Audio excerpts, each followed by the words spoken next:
चलो बेटा, आज हम टॉपिक पढ़ रहे हैं इंडियन एविडेंस एक्ट 1872। याद है मैंने आप लोगों को ऑलरेडी 3 चैप्टर पढ़ा चुका हूँ। कौन कौन सा? Indian penal code, CRPC criminal procedure code और CPC सिविल प्रोसीजर कोड। इन सारे कोड में हमने क्या सीखा था? How to claim your right, यही सीखा था ना। यानी अगर हमें क्रिमिनल केस में जाना है तो हमें किसके लिए लड़ना है? राइट के लिए। अब बेटा आपको जितने भी लॉज हैं, हर एक लॉज में आपको क्या दिया गया है? राइट।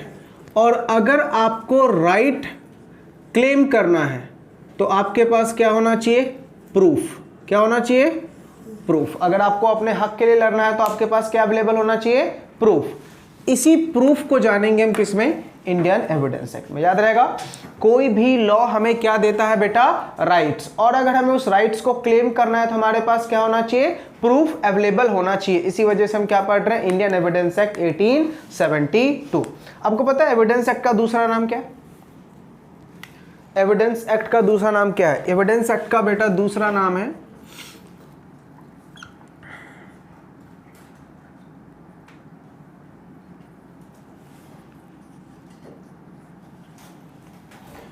Lakes fori law. क्या बोलते हैं इसको? Lex fori law. ये नोट्स में कहीं लिखा नहीं होगा। लेक्स फॉरी लॉ का मतलब क्या होता है?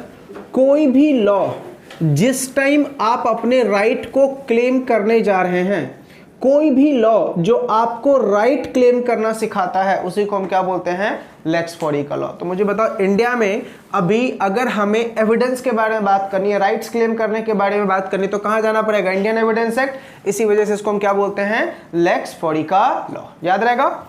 अब देखो एविडेंस एक्ट कब आया है? 1 सितंबर 1872 में। एविडेंस एक्ट कब आया बेटा? 1 सितंबर 1872 में। देखो आपके नोट्स में डेट लिखा हुआ है, 1 सितंबर 1872 को एविडेंस एक्ट आया। कब आया? 1 सितंबर 1872 को। और ये अप्लाई होता है कहां तक? Whole of India. तो एविडेंस एक्ट बेटा कहां तक अप्लाई होगा? Whole of India. तो आपके नोट्स में पहले 2 बातें अंडरलाइन करो। एविडेंस एक्ट कहां तक अप्लाई होगा? Whole of India. नोट्स में देखो लिखा हुआ है ना, except the state of Jammu and Kashmir. वो आज के दिन खत्म है बेटा। आज के दिन एविडेंस एक्ट पूरी इंडिया पे अप्लाई होता है। तो except the state of Jammu and Kashmir cut कर दो। तो सबसे पहले 2 बातें याद रखो। एविडेंस एक्ट कब आया? 1 सितंबर 1872 को। अप्लाई कहां होता है? Whole of India. जिन बच्चों के पास नोट्स नहीं है बेटा लिखते रहें। एविडेंस एक्ट कब आया है? 1 सितंबर 1872 को। और अप्लाई कहां होगा? Whole of India. Evidence law का दूसरा नाम लेक्स फॉरी का लॉ। इसका मतलब क्या होता है? कोई भी ऐसा लॉ जो हमें राइट क्लेम करना सिखाता है, उस टाइम अगर वो लॉ पिक्चर में है तो इसको हम क्या बोलते हैं? लेक्स फॉरी का लॉ। अब एविडेंस एक्ट बेटा बहुत बड़ा है, बहुत ही ज्यादा बड़ा है, लेकिन हमारे सिलेबस में उतना नहीं है। क्लियर है? चलो एविडेंस एक्ट के जरा पार्ट्स लिख लो। आपको कहीं भी स्पेस दिख रहा है वहां पे लिखो। जो हमारा एविडेंस एक्ट है बेटा वो 3 पार्ट्स में डिवाइडेड है। कितने पार्ट में? 3 पार्ट्स में हमारा एविडेंस एक्ट डिवाइडेड है। पार्ट 1 पार्ट 1 में हमें टोटल सेक्शन जो पढ़ने हैं, सेक्शन 1 से लेके 55 तक है, जो डील करता है रेलेवेंसी ऑफ फैक्ट। किसको डील करता है बेटा? Relevancy of fact. पार्ट 1 किसको डील करता है? Relevancy of fact. जो पार्ट 2 है वो सेक्शन नंबर 56 से लेके 100 तक है। ये डील करता है प्रूफ को। किसको डील करता है? प्रूफ को। और जो पार्ट 3 है वो बेटा सेक्शन नंबर 106 से लेके 167 तक है। और ये डील करता है production of evidence. Production of evidence. चलिए दोबारा बोल रहा हूं, इंडियन एविडेंस एक्ट कितने पार्ट में डिवाइडेड है? 3 पार्ट्स में डिवाइडेड है। Part 1 section 1 to 55, part 2 section 56 to 100 और पार्ट 3 106 to 167। पार्ट 1 किसको डील करता है, रेलेवेंसी ऑफ फैक्ट को, पार्ट 2 किसको डील करता है, प्रूफ को, और पार्ट 3 किसको डील करता है बेटा, प्रोडक्शन ऑफ एविडेंस को। ये 3 पार्ट में अब हमें कितना पढ़ना है, हमारे लिए जो मोस्ट इंपॉर्टेंट पार्ट है, सीएस एग्जीक्यूटिव के सिलेबस की बात करूं तो हमारा जो मोस्ट इंपॉर्टेंट पार्ट है वो है ये, यानी हमें सिर्फ सीखना है फैक्ट क्या होता है और रेलेवेंट फैक्ट क्या होता है, ठीक है। फिर कुछ सेक्शंस जो हैं हम इसके पढ़ेंगे, प्रूफ के, ओनली कुछ सेक्शंस, और कुछ सेक्शंस हम पढ़ेंगे पार्ट 3 के, एविडेंस को कैसे प्रेजेंट किया जाएगा, याद रहेगा। तो हमें ये वाले पार्ट सबसे ज्यादा पढ़ना है, इस वाले पार्ट में भी ज्यादा सेक्शंस नहीं बेटा, सेक्शन 6, 7, 8, 9, 10, 11 ये हमारे सिलेबस में मोस्ट इंपॉर्टेंट सेक्शन है। 1 से लेके 55 पूरा पढ़ने की बात नहीं कर रहा मैं, पार्ट में हम सिर्फ इन सेक्शंस के ऊपर ज्यादा ध्यान देंगे क्योंकि हमारे सिलेबस में इन्हीं सेक्शंस की जिक्र है। पार्ट 2 में भी कुछ सेक्शंस पढ़ेंगे और पार्ट 3 में भी कुछ सेक्शंस ही हम पढ़ेंगे, बिकॉज हमारे सिलेबस में पूरा इंडियन एविडेंस एक्ट डिटेल में नहीं है, याद रहेगा।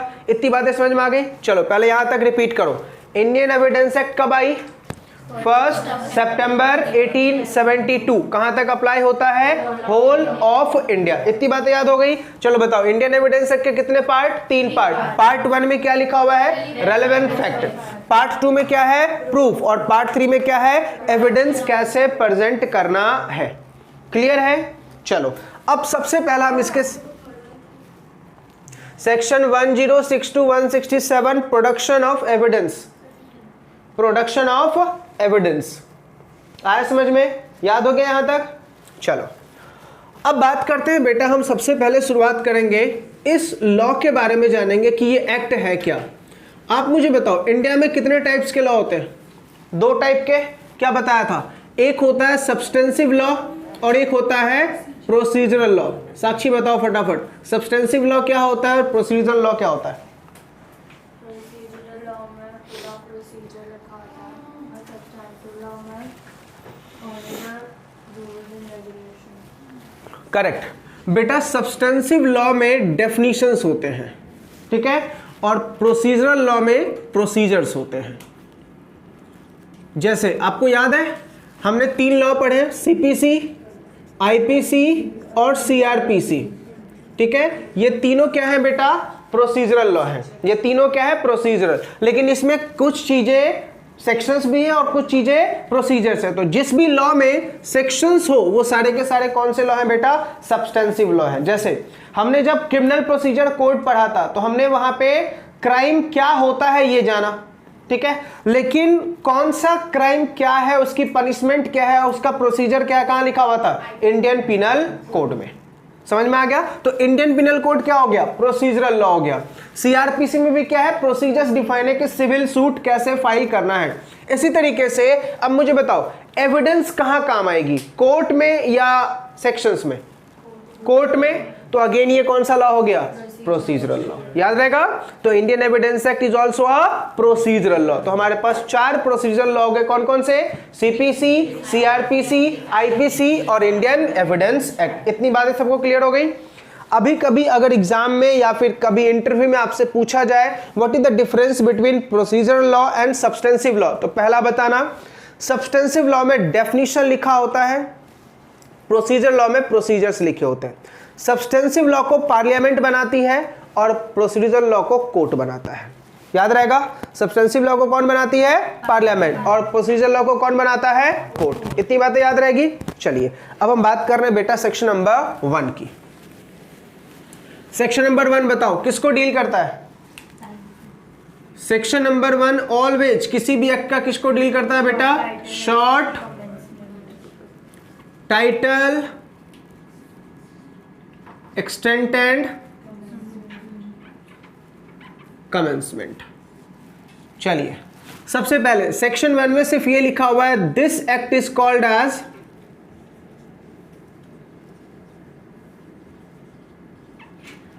इंडियन एविडेंस एक्ट 1872, ठीक है। Second point, this act applies to whole of India. ये एक्ट कहां अप्लाई होगा बेटा, होल ऑफ इंडिया। अब सवाल उठा सर ठीक है होल ऑफ इंडिया समझ में आ गया, it means including the state of Jammu and Kashmir. JNK के ऊपर भी आज के दिन इंडियन एविडेंस एक्ट लगेगा। लेकिन सर इस एक्ट का इस्तेमाल कहां करूं? इंडिया में लगाना तो है, लेकिन कहां पे? तो लॉ मेकर बोल रहा है कि इंडियन एविडेंस एक्ट का इस्तेमाल होता है इन जगहों पे बेटा। जुडिशियल प्रोसीडिंग, समझ में आ रहा? Court,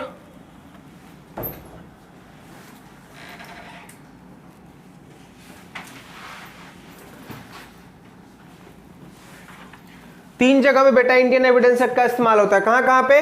judicial proceeding. अब बताओ जुडिशियल प्रोसीडिंग कहां पे होती है? कोर्ट में। जुडिशियल प्रोसीडिंग कहां होती है?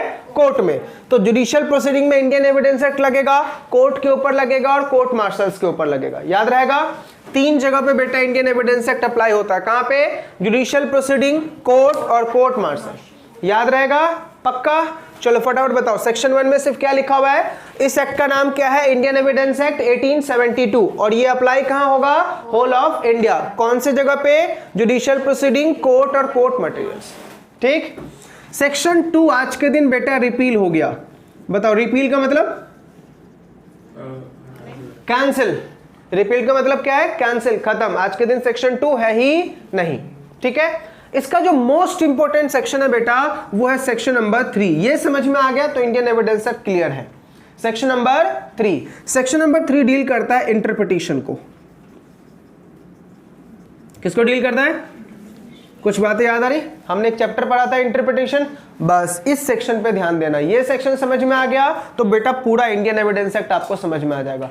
इस सेक्शन को पढ़ाने टाइम में मैं 5-6 सेक्शन एक साथ मर्ज करूंगा।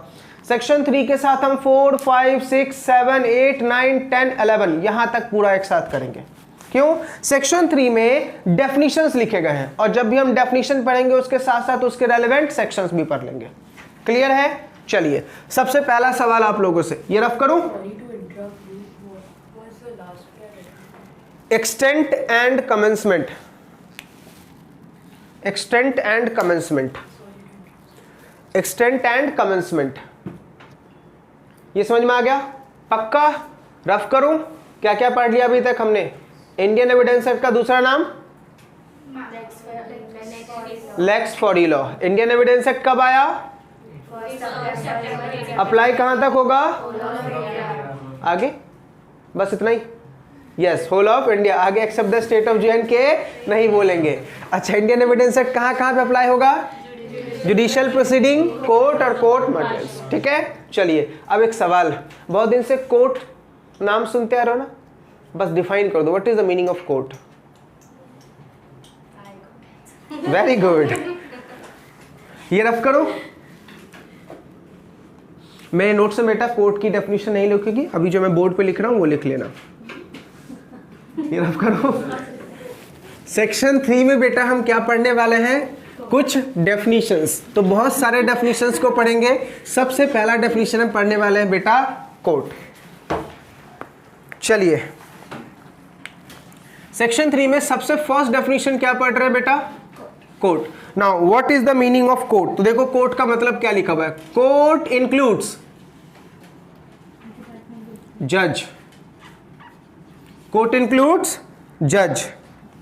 दूसरा,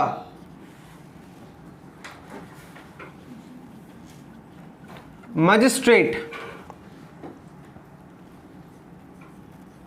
all persons accept arbitration.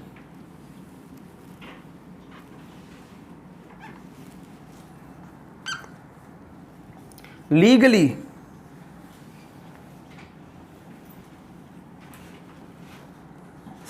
authorized to take evidence.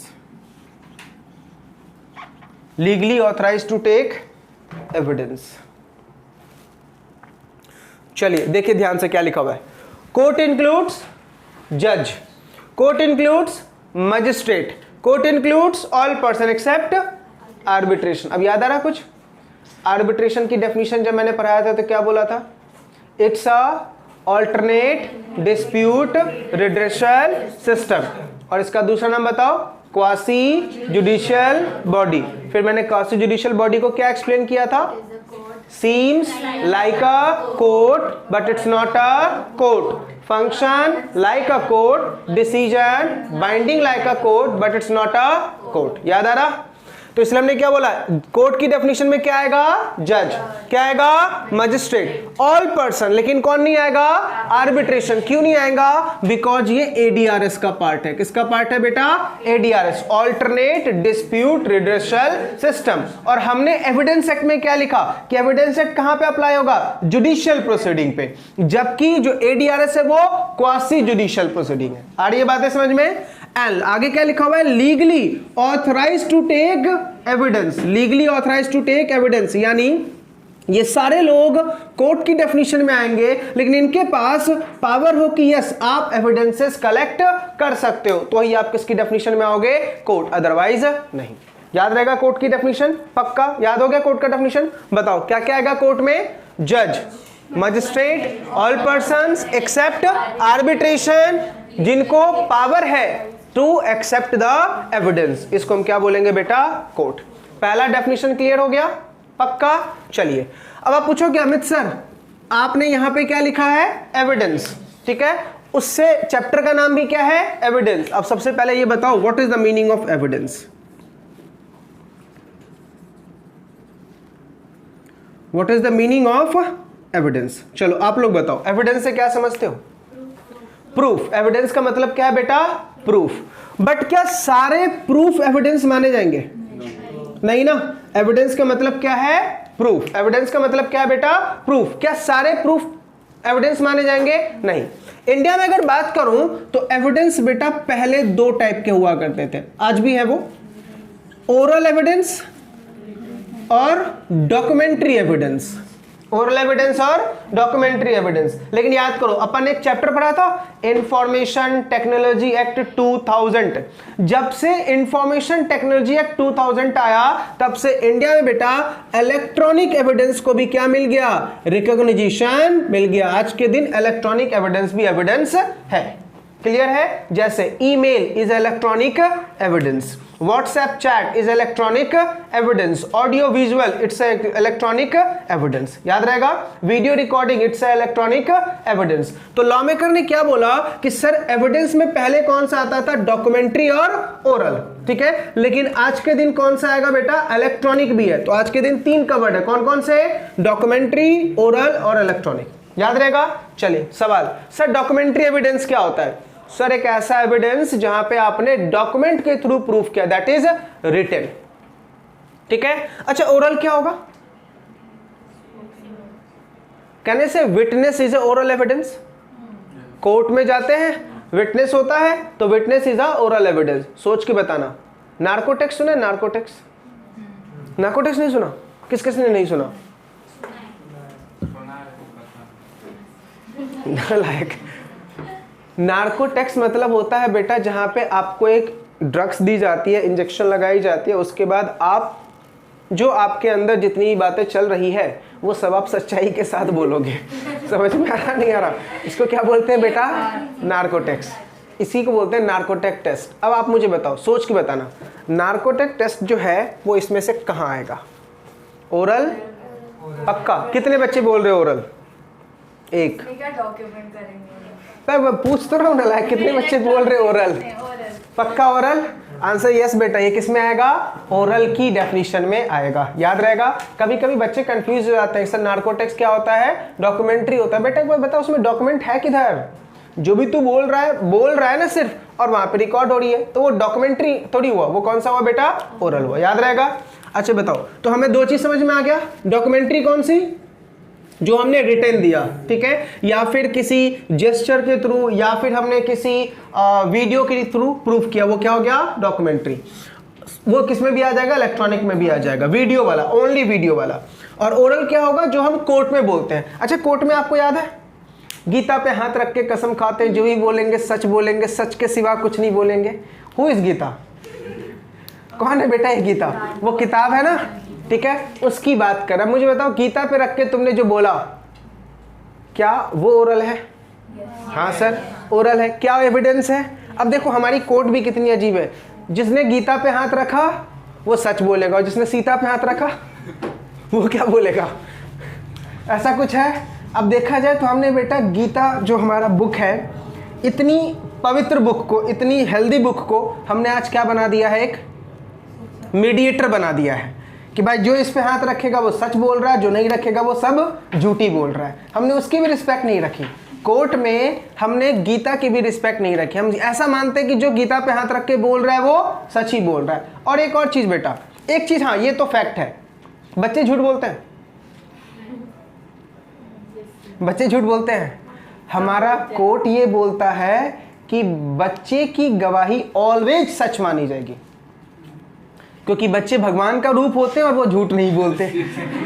बच्चे भगवान का रूप होते हैं, वो झूठ नहीं बोलते। आज के दिन देखा जाए बच्चों से ज़्यादा शैतान और कोई नहीं है, ठीक है, बच्चों से ज़्यादा शैतान और कोई नहीं।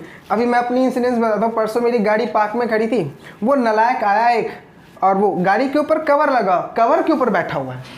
मैंने बोला नालायक ये क्या है? तो बोलता तेरे बाप का क्या है? तो भाई गाड़ी मेरे पापा की है भाई।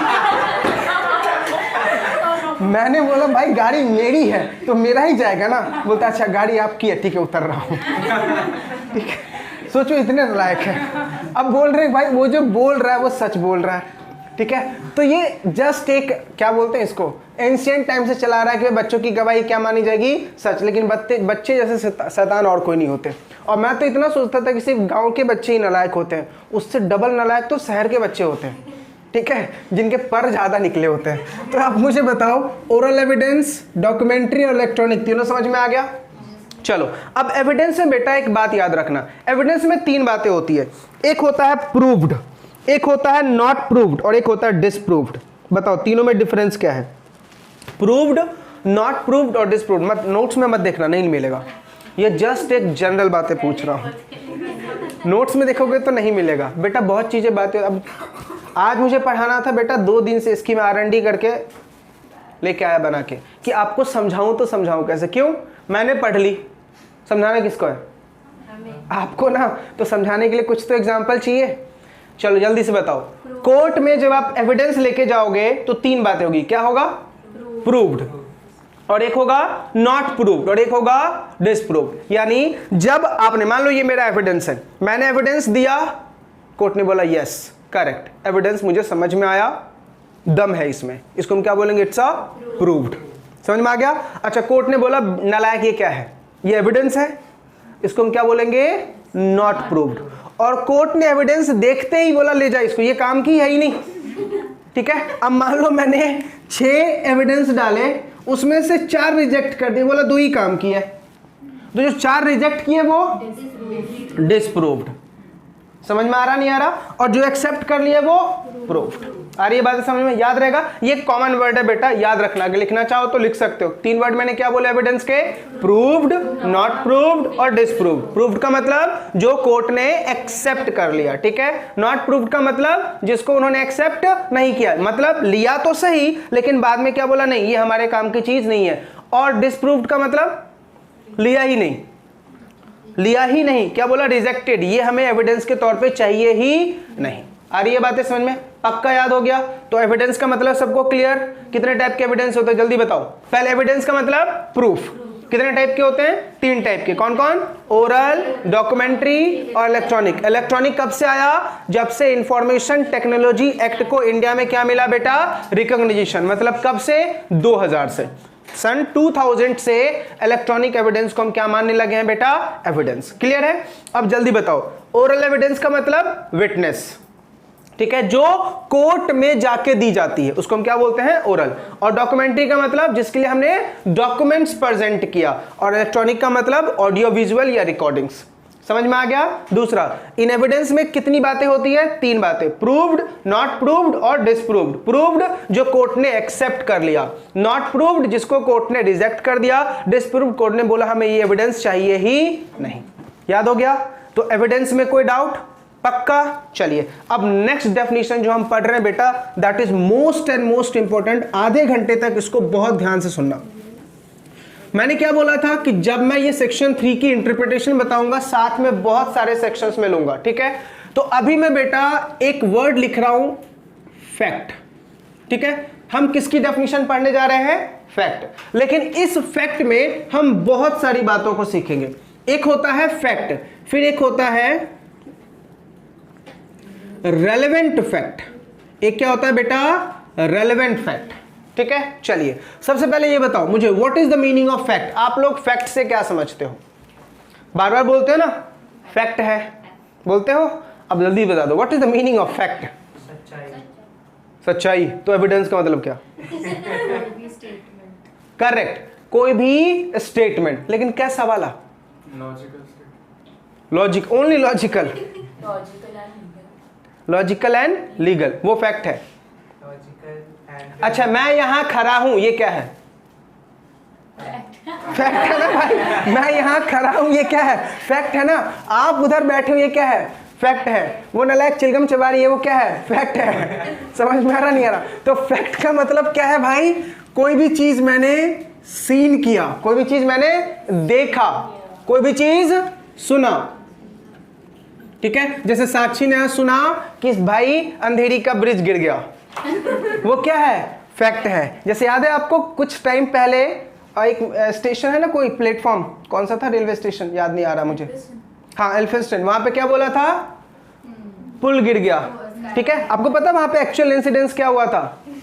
एक बंदा था जो पीछे से एक फ्लोरिस्ट को क्या बोल रहा है, फूल लेके आ रहा था, उसको क्या बोल रहा है, भाई तेरा फूल गिर गया। और कुछ लोगों ने सुना क्या? पुल गिर गया। ठीक है, और वो नालायक पुल पे ही भागने लगे। कितने सारे एक्सीडेंट हो गए। अब मुझे बताओ फैक्ट क्या था? फूल गिरा। सुना क्या? पुल गिरा। दोनों तो फैक्ट ही है ना भाई। समझ में आ रहा नहीं आ रहा? तो फैक्ट का मतलब क्या बेटा? कोई भी चीज जो तूने सुना, कोई भी चीज जो तूने देखा, और all day to day activity, all day to day activity. जैसे साक्षी का दर्द, सुबह 5 बजे उठो, ठीक है, 7 बजे क्लास आओ, ठीक है, 9 बजे तक अमित सर की बकवास लेक्चर सुनो, ठीक है, उसके बाद घर जाओ। ठीक है, ये सब क्या है बेटा? फैक्ट ही है ना। आज का दर्द खत्म हुआ, अमित सर फिर जैसे हम घर पहुंचते नहीं है, ट्रेन में ही होते, मैसेज आता है टुमारो शेड्यूल। ठीक है, हम मैसेज भी नहीं, हम घर पहुंचे भी नहीं, बिल्डिंग से नीचे ही उतरे कि क्या आ जाता है अमित सर का मैसेज। तो ये फैक्ट है। अब आपको आदत होगी ना इसकी कि अमित सर जैसे ही उतरेंगे क्या आ जाएगा बेटा? मैसेज, कल कौन सा लेक्चर है और कल कौन सा टेस्ट देना है, क्या रिवाइज करवाऊंगा, सब शेड्यूल इनका फिक्स होता है। इट मीन्स क्या बेटा? ये फैक्ट है। समझ में आ गया? चलो अब बात करते हैं बेटा, फैक्ट के बाद हम पढ़ेंगे फैक्ट इन इशू। ये सारा सेक्शंस डील कर रहा हूं, बाद में बता दूंगा कौन सा सेक्शन कहां पे है। ठीक है, पहले पूरे चीज को समझो। फैक्ट इन इशू, ठीक है, देखो हमने क्या बोला? फैक्ट का मतलब क्या है? सीन, लिसन या डे टू डे एक्टिविटी, वो फैक्ट है। फैक्ट इन इशू, इसका मतलब क्या है? जो फैक्ट है उसमें डाउट आ गया, इसको हम क्या बोलेंगे? Fact in issue. For example, Rahul के ऊपर चार्ज लगाया गया कि राहुल ने सी का मर्डर किया है। राहुल ने किसका मर्डर किया है? सी का मर्डर किया है। ठीक है, अब राहुल के ऊपर चार्ज ये लगाया गया कि सी का मर्डर किया है। ठीक है, राहुल अगर बोल दे हाँ हाँ मैंने ही मर्डर किया है तो फैक्ट है। ठीक है, लेकिन राहुल बोले ना ना मैंने मर्डर नहीं किया, ये क्या हो गया? Fact in issue. तो जब कोई भी अपोजिट पार्टी नो बोलती है तो उसको हम क्या बोलते हैं? It's a fact in issue. समझ में आ रहा नहीं आ रहा? फॉर एग्जाम्पल, अभी मैंने मान लो आपको मैसेज किया कि आपका लेक्चर है कल 8 AM को। ठीक है, अब साक्षी ने उसको 8 को 3 पढ़ लिया, वो बोल रही नहीं 3 को है। क्या बन गया? फैक्ट क्या था? लेक्चर कब है? 8 को, और उसने क्या इंटरप्रिटेशन निकाला? 3 को। तो क्या बन चुका है? ये फैक्ट इन इशू। आ रही बातें समझ में? तो फैक्ट इन इशू कब बनता है? जब कोई भी पार्टी उस पे लगाए गए एलिगेशन को ना बोल दे, तो क्या बन जाएगा? वो फैक्ट इन इशू। समझ में आ गया? चलो अब हमें क्या करना है बेटा? इस फैक्ट को प्रूव करना है कोर्ट में। तो उसके लिए क्या चाहिए? एविडेंस। सारी बातें लिंक हो रही। इस फैक्ट को मुझे क्या करना है? प्रूव करना है। तो उसके लिए क्या चाहिए? एविडेंस। ठीक है, अब एविडेंस में हमने क्या बोला? ओरल भी दे सकते हैं, डॉक्यूमेंट्री भी दे सकते हैं और इलेक्ट्रॉनिक भी दे सकते हैं। जब हम एविडेंस लेके जाएंगे तो क्या मेरा सारा एविडेंस एक्सेप्ट होगा? नहीं ना। अब बेटा जो उसमें से एक्सेप्ट होगा उसको हम क्या बोलेंगे? मेरा एविडेंस एक्सेप्ट हो गया, यानी प्रूव्ड हो गया। ठीक है, अब देखो रेलेवेंट फैक्ट क्या होता है? हमारे पास फैक्ट मल्टीपल होंगे, हमारे पास फैक्ट क्या होंगे? मल्टीपल होंगे। अब उस मल्टीपल फैक्ट में से कोर्ट किसको फाइंड करेगा? रेलेवेंट को। कौन काम की चीज है? तो रेलेवेंट फैक्ट का मतलब क्या है? जो हमारे काम की चीज होती है। कौन से काम की? जो भी आपके ऊपर एलिगेशन या डिस्प्यूट या केस आया है उससे रिलेटेड जो फैक्ट होंगे वही क्या कहलाएगा बेटा? Relevant fact. समझ में आ रहा? 3 बातें क्लियर हो गई। पहले हमने क्या बोला? फैक्ट। फैक्ट क्या होता है? कोई भी चीज देखा, सुना, समझा, वो क्या है? फैक्ट है। वो इशू कब बनता है? जब अपोजिट पार्टी उस चीज को क्या करती है बेटा? डिनाई करती है, तो क्या बन जाएगा वो? इशू। जब इशू होगा तो क्या होगा? उसमें से फाइंड आउट किया जाएगा कौन सा रेलेवेंट है। आई बातें समझ में? चलिए जैसे कि एग्जांपल देते हैं। मान लो साक्षी ने आज उड़ती उड़ती कहीं से खबर सुनी कि आज बारिश होने वाली है। ये क्या है? फैक्ट है। ठीक है। अब साक्षी ने इस चीज को लेके बेट लगा लिया किसी से, बारिश होगा तो मैं तुझे डेयरी मिल्क दूंगी, अगर नहीं हुआ तो तुम मुझे देना। अब बताओ क्या ये इशू बना? क्या ये फैक्ट इन इशू बना? नहीं ना। ये तो सर एक स्टेटमेंट हो गया ना। ये तो सर एक स्टेटमेंट हो गया। इशू कब बनता? जब इसने किसी को बोला और वो बोलता चल झूठी तू, ऐसा कैसे, भगवान थोड़ी हो तुम। अब क्या बन जाता वो? Fact in issue. वो बातें समझ में आ रही है नहीं आ रही? पक्का? चलो, ए ने रॉबरी की, ये क्या है? फैक्ट है। ए बोल रहा मैंने नहीं की, ये क्या है? Fact in issue. अच्छा चलो, रॉबरी नहीं की, उसके घर में पैसा पाया गया, एविडेंस। समझ में आ गया? उसके घर में पैसा पाया गया। अब मुझे बताओ, पैसा पाया गया तब उसमें से क्या ढूंढना पड़ेगा? सर पैसे तेरे पास कहां से आए? अब पैसे कहां से आए उसके रिगार्डिंग इंक्वायरी। अब उस इंक्वायरी में अगर मान लो सही में पता चला यस ए ने ही रॉबरी की थी लेकिन खुद नहीं, किसी से करवाया था, तो अब जिससे के थ्रू करवाया था वो क्या बन गया? रेलेवेंट। आ रही है बातें समझ में? पक्का? तीनों बातें समझ में आ रही? अब इसको एग्जाम में कैसे एक्सप्लेन करें तो देखो मैंने नोट्स में क्या लिखा है। सबसे पहले हमने फैक्ट समझ लिया, सीधा आते बेटा रेलेवेंट फैक्ट की। सुनने पे ध्यान देना, याद हो जाएगा ये। देखो क्या लिखा है, one fact is said to be relevant to the another fact when the one is connected with the other in any of the way referred to in the provision of this act, that is called relevancy of fact। यानी एक fact दूसरे fact से ऐसे connected है जिसको court में prove किया जा सकता है, तो हम क्या बोलेंगे? फैक्ट रेलेवेंट हो गया या फैक्ट रेलेवेंसी हो गया। आ रही है बातें समझ में? तो फैक्ट पहले हम डिसाइड करेंगे, फिर फैक्ट इन इशू बनेगा और फिर उसमें से जो हमारे काम की चीज होगी वो क्या बन जाएगा? Relevant fact. याद रहेगा?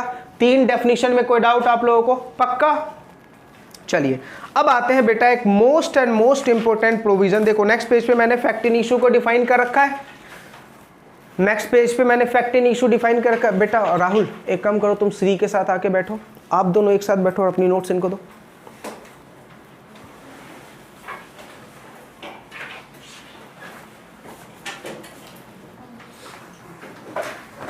चलिए बात कर रहे बेटा किसका? Fact in issue. देखो मैंने डेफिनेशन में क्या लिखा है, fact in issue means and includes any fact from which either by itself or in connection with other fact the existence, non-existence, nature or extent of any right, liability or disability asserted or denied for suit। यही बोला था कि relevant fact का मतलब fact in issue कब होगा? हमने कोई एलिगेशन लगाया, सामने वाले ने क्या बोल दिया? नहीं मैंने तो ऐसा नहीं किया, ये क्या बन चुका है? इशू। जैसे नीचे देखो मैंने एक एग्जांपल दिया है, एग्जांपल में देखो क्या लिखा है, A is accused of the murder of B। इसका मतलब बताओ, A को दोषी माना गया है B के मर्डर में, ये क्या है? फैक्ट है। यानी A कौन हो गया? मर्डरर और B कौन हो गया? विक्टिम। इतना क्लियर हुआ? आगे देखो क्या लिखा हुआ है, at his trial the following fact may be issued। पहला क्या लिखा हुआ है? That A caused B death, A की वजह से बी का डेथ हुआ, ये क्या है बेटा? फैक्ट है। दूसरा क्या लिखा हुआ है? A intended to cause B death, A चाहता था कि बी मरे, तो अब यहां पे क्या आ गया? मेंस रिया। क्लियर है? फिर तीसरा, A had receive grave and sudden provocation from B, A को कहीं से क्या मिला था? ग्रेव का मतलब सुपारी। ए को कहीं से क्या मिला था बेटा? सुपारी मिला था बी का मर्डर करने के लिए, उसने सुपारी खा ली। समझ में आ रहा नहीं आ रहा? उसने बेटा सुपारी ले ली, तो इसको हम क्या बोलेंगे? It's a fact. अब देखो हमें स्टेटमेंट सिर्फ क्या दिया हुआ था? ए ने बी का मर्डर किया। अब देखो इसमें कितनी बातें तुमने निकाल दी। सर बी का मर्डर इंटेंशनल था या बाय मिस्टेक हो गई? समझ में आ गया? क्या उसने किसी से मर्डर करवाया या खुद किया? तो ये सारे चीज क्या बन रहे हैं? Fact in issues. ठीक है, अब मुझे बताओ फैक्ट इन इशू पे क्या होगा? इन्वेस्टिगेशन होगा, इंक्वायरी होगा। ठीक है, फिर अल्टीमेटली कहां तक पहुंचेंगे? ट्रायल तक। और ट्रायल में पूरा क्या पता किया जाएगा कि रियली में वो मर्डरर है या ये सारी अफवाहें थी।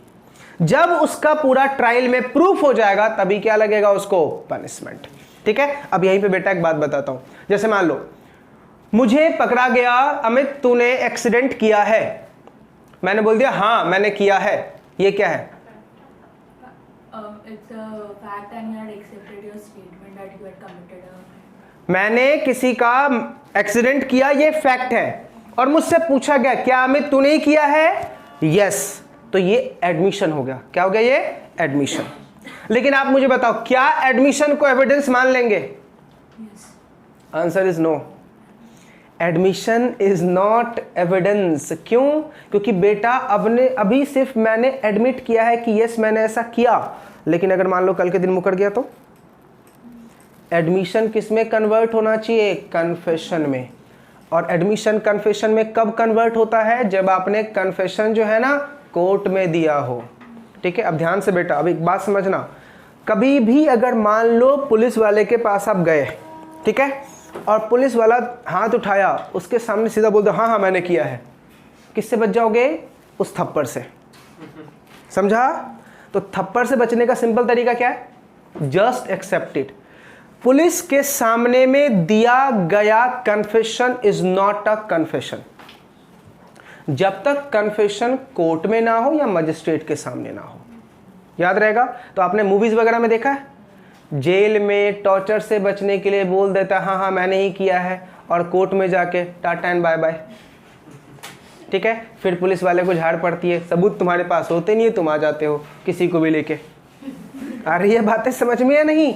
तो बेटा जब तक एडमिशन कन्फेशन में नहीं कन्वर्ट होगा तब तक आपको सजा नहीं मिलेगी। एडमिशन के तौर पे कभी सजा नहीं मिलती है। अरे ये बातें समझ में? पक्का? बचने का तरीका समझ में आ गया? पुलिस के सामने क्या बोलना? यस मैंने ही किया है, और बाद में क्या बोलना? मैंने नहीं किया है। क्यों? क्योंकि बेटा लॉ मेकर ये बोलता है कि कभी कभी क्या होता है कि पुलिस अपनी पावर का गलत इस्तेमाल करके फोर्सफुली आपसे हाँ बुलवा लेती है। ठीक है, और फिर उसको किस में रिकॉर्ड कर देती है? कन्फेशन में, और फिर आपको पनिशमेंट हो जाती है। इसी वजह से लॉ मेकर ने क्या बोला? नहीं, जब तक कोई भी सबूत या गवाह हमारे सामने आके नहीं बोलेगा तब तक हम उसको नहीं मानेंगे। आ रही ये बातें समझ में? पक्का? कोई डाउट? तो दो वर्ड और समझ में आ गया, एक होता है एडमिशन, एक होता है कन्फेशन। एडमिशन कौन लेगा? कोई पर्सन दे सकता है। कन्फेशन जिसने क्राइम किया है। कन्फेशन के बेसिस पे क्या होगा? पनिशमेंट होगा। एडमिशन के बेसिस पे पनिशमेंट होगा नहीं। आगे पढ़ाऊंगा वैसे एडमिशन और कन्फेशन में क्या डिफरेंस है। इतनी बातें समझ में आ गई? चलिए, तो हमने क्या क्या पढ़ लिया बेटा? फैक्ट पढ़ लिया, फैक्ट इन इशू पढ़ लिया। अब आ जाओ नीचे जरा, देखो क्या लिखा हुआ है। Court are concerned with the legal relevancy and not logical. एक बात मुझे बताओ, अब हम फैक्ट को क्या बनाना चाहते हैं? रेलेवेंट। रेलेवेंट फैक्ट को कंसीडर करने के लिए कोर्ट क्या बोलता है? मुझे लीगल रेलेवेंसी चाहिए, लॉजिक मत लगा।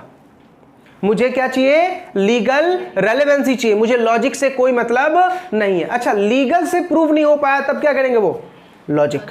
लीगल से प्रूव नहीं हो पाया तब क्या करेंगे? वो लॉजिक। तो कोर्ट क्या बोलता है? सबसे पहले जब मैं फैक्ट को रेलेवेंट फैक्ट मानूंगा तो सबसे पहले क्या देखूंगा? उसमें कितनी लीगलिटी है, कितनी सच्चाई है।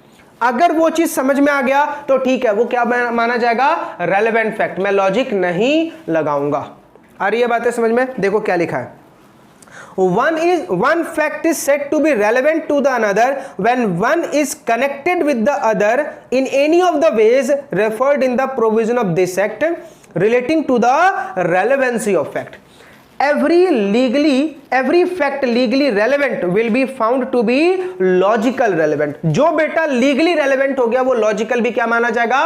relevant माना जाएगा। लेकिन जो legally relevant नहीं है वो logical relevant नहीं माना जाएगा। इतनी बातें समझ में आ गई? तो देखो अभी तक हमने चार चीजें पढ़ ली। फैक्ट क्या होता है, फैक्ट इन इशू क्या होता है, और रेलेवेंट। रेलेवेंट में सबसे पहले आपको क्या देखना है, ओनली लीगल, लॉजिकल बिल्कुल भी नहीं देखना है, लेकिन जो चीज लीगल है वो लॉजिकल भी है। ठीक है, चलो अब उसके बाद देखो बेटा नेक्स्ट पॉइंट क्या लिखा हुआ है, relevancy of fact, section number 6 क्या लिखा हुआ है, रूल ऑफ रेस गेस्टे। ठीक है, most and most important for your exam, rule of res गेस्टे।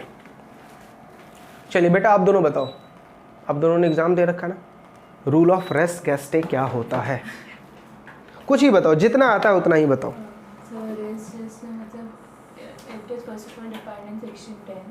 Section 10 rule of res गेस्टे बेटा सेक्शन 6 में है।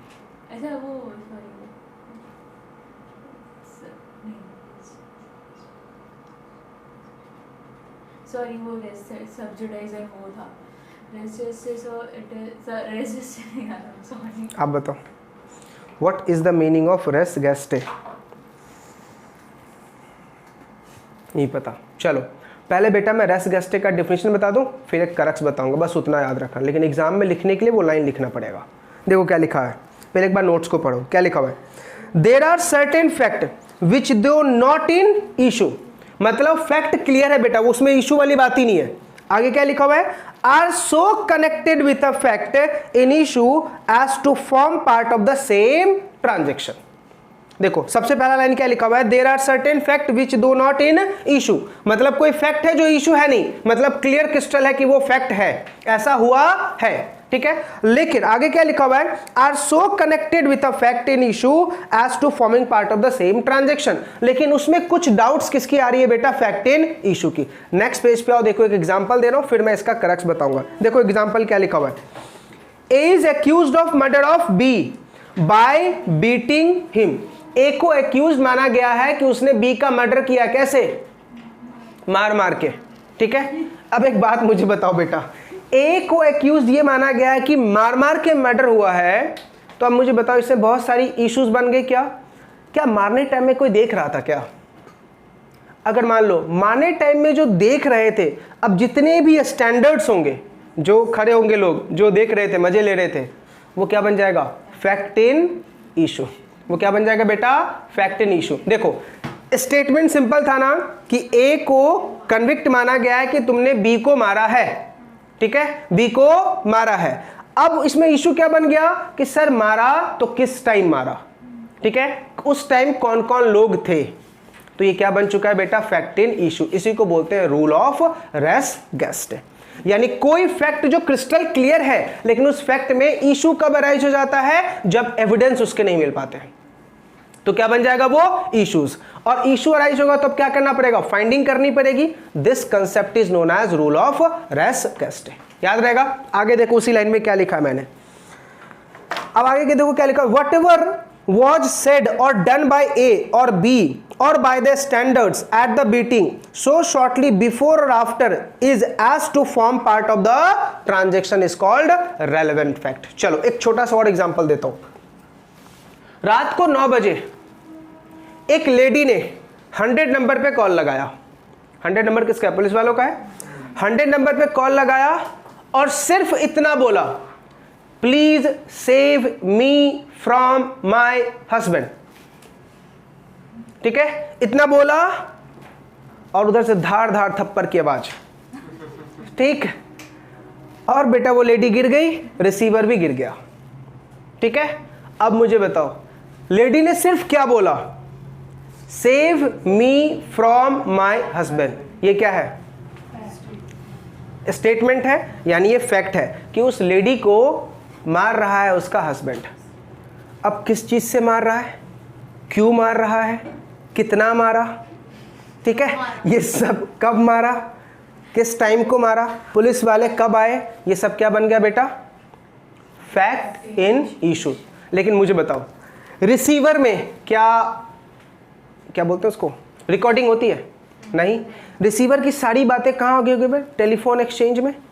तो अब क्या होगा, वो जो टेलीफोन गिरा उस टाइम जितनी भी बातें हो रही थी मार पिटाई वाली, वो अब कहाँ से निकाली जाएगी, टेलीफोन एक्सचेंज से, वहाँ से रिकॉर्डिंग्स फाइंड आउट की जाएगी और फिर पुलिस वाले उसमें से पता करेंगे क्या हुआ है एग्जैक्ट में या नहीं। तो ये क्या बन गया, पहले फैक्ट था, ठीक है। अब उसमें एविडेंस हमारे पास सिर्फ एक क्या है, टेलीफोन एक्सचेंज की रिकॉर्डिंग। ये क्या हो गया, रूल ऑफ रेस गेस्टे, क्योंकि अब इसमें क्या इकट्ठा करना पड़ेगा, एविडेंस, और फिर पता लगाना पड़ेगा रियल फैक्ट है क्या।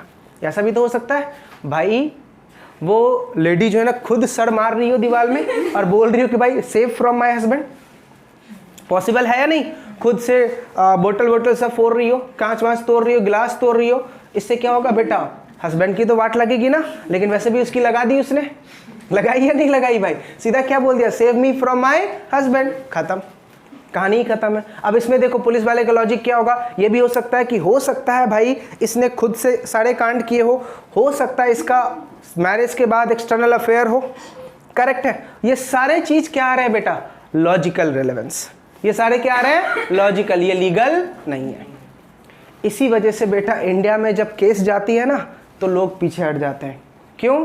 पुलिस 50 सवाल पूछेगी, तुमने सिर्फ एक विटनेस हो, तुमसे भी ये सवाल, तुम वहां पे क्या कर रहा था?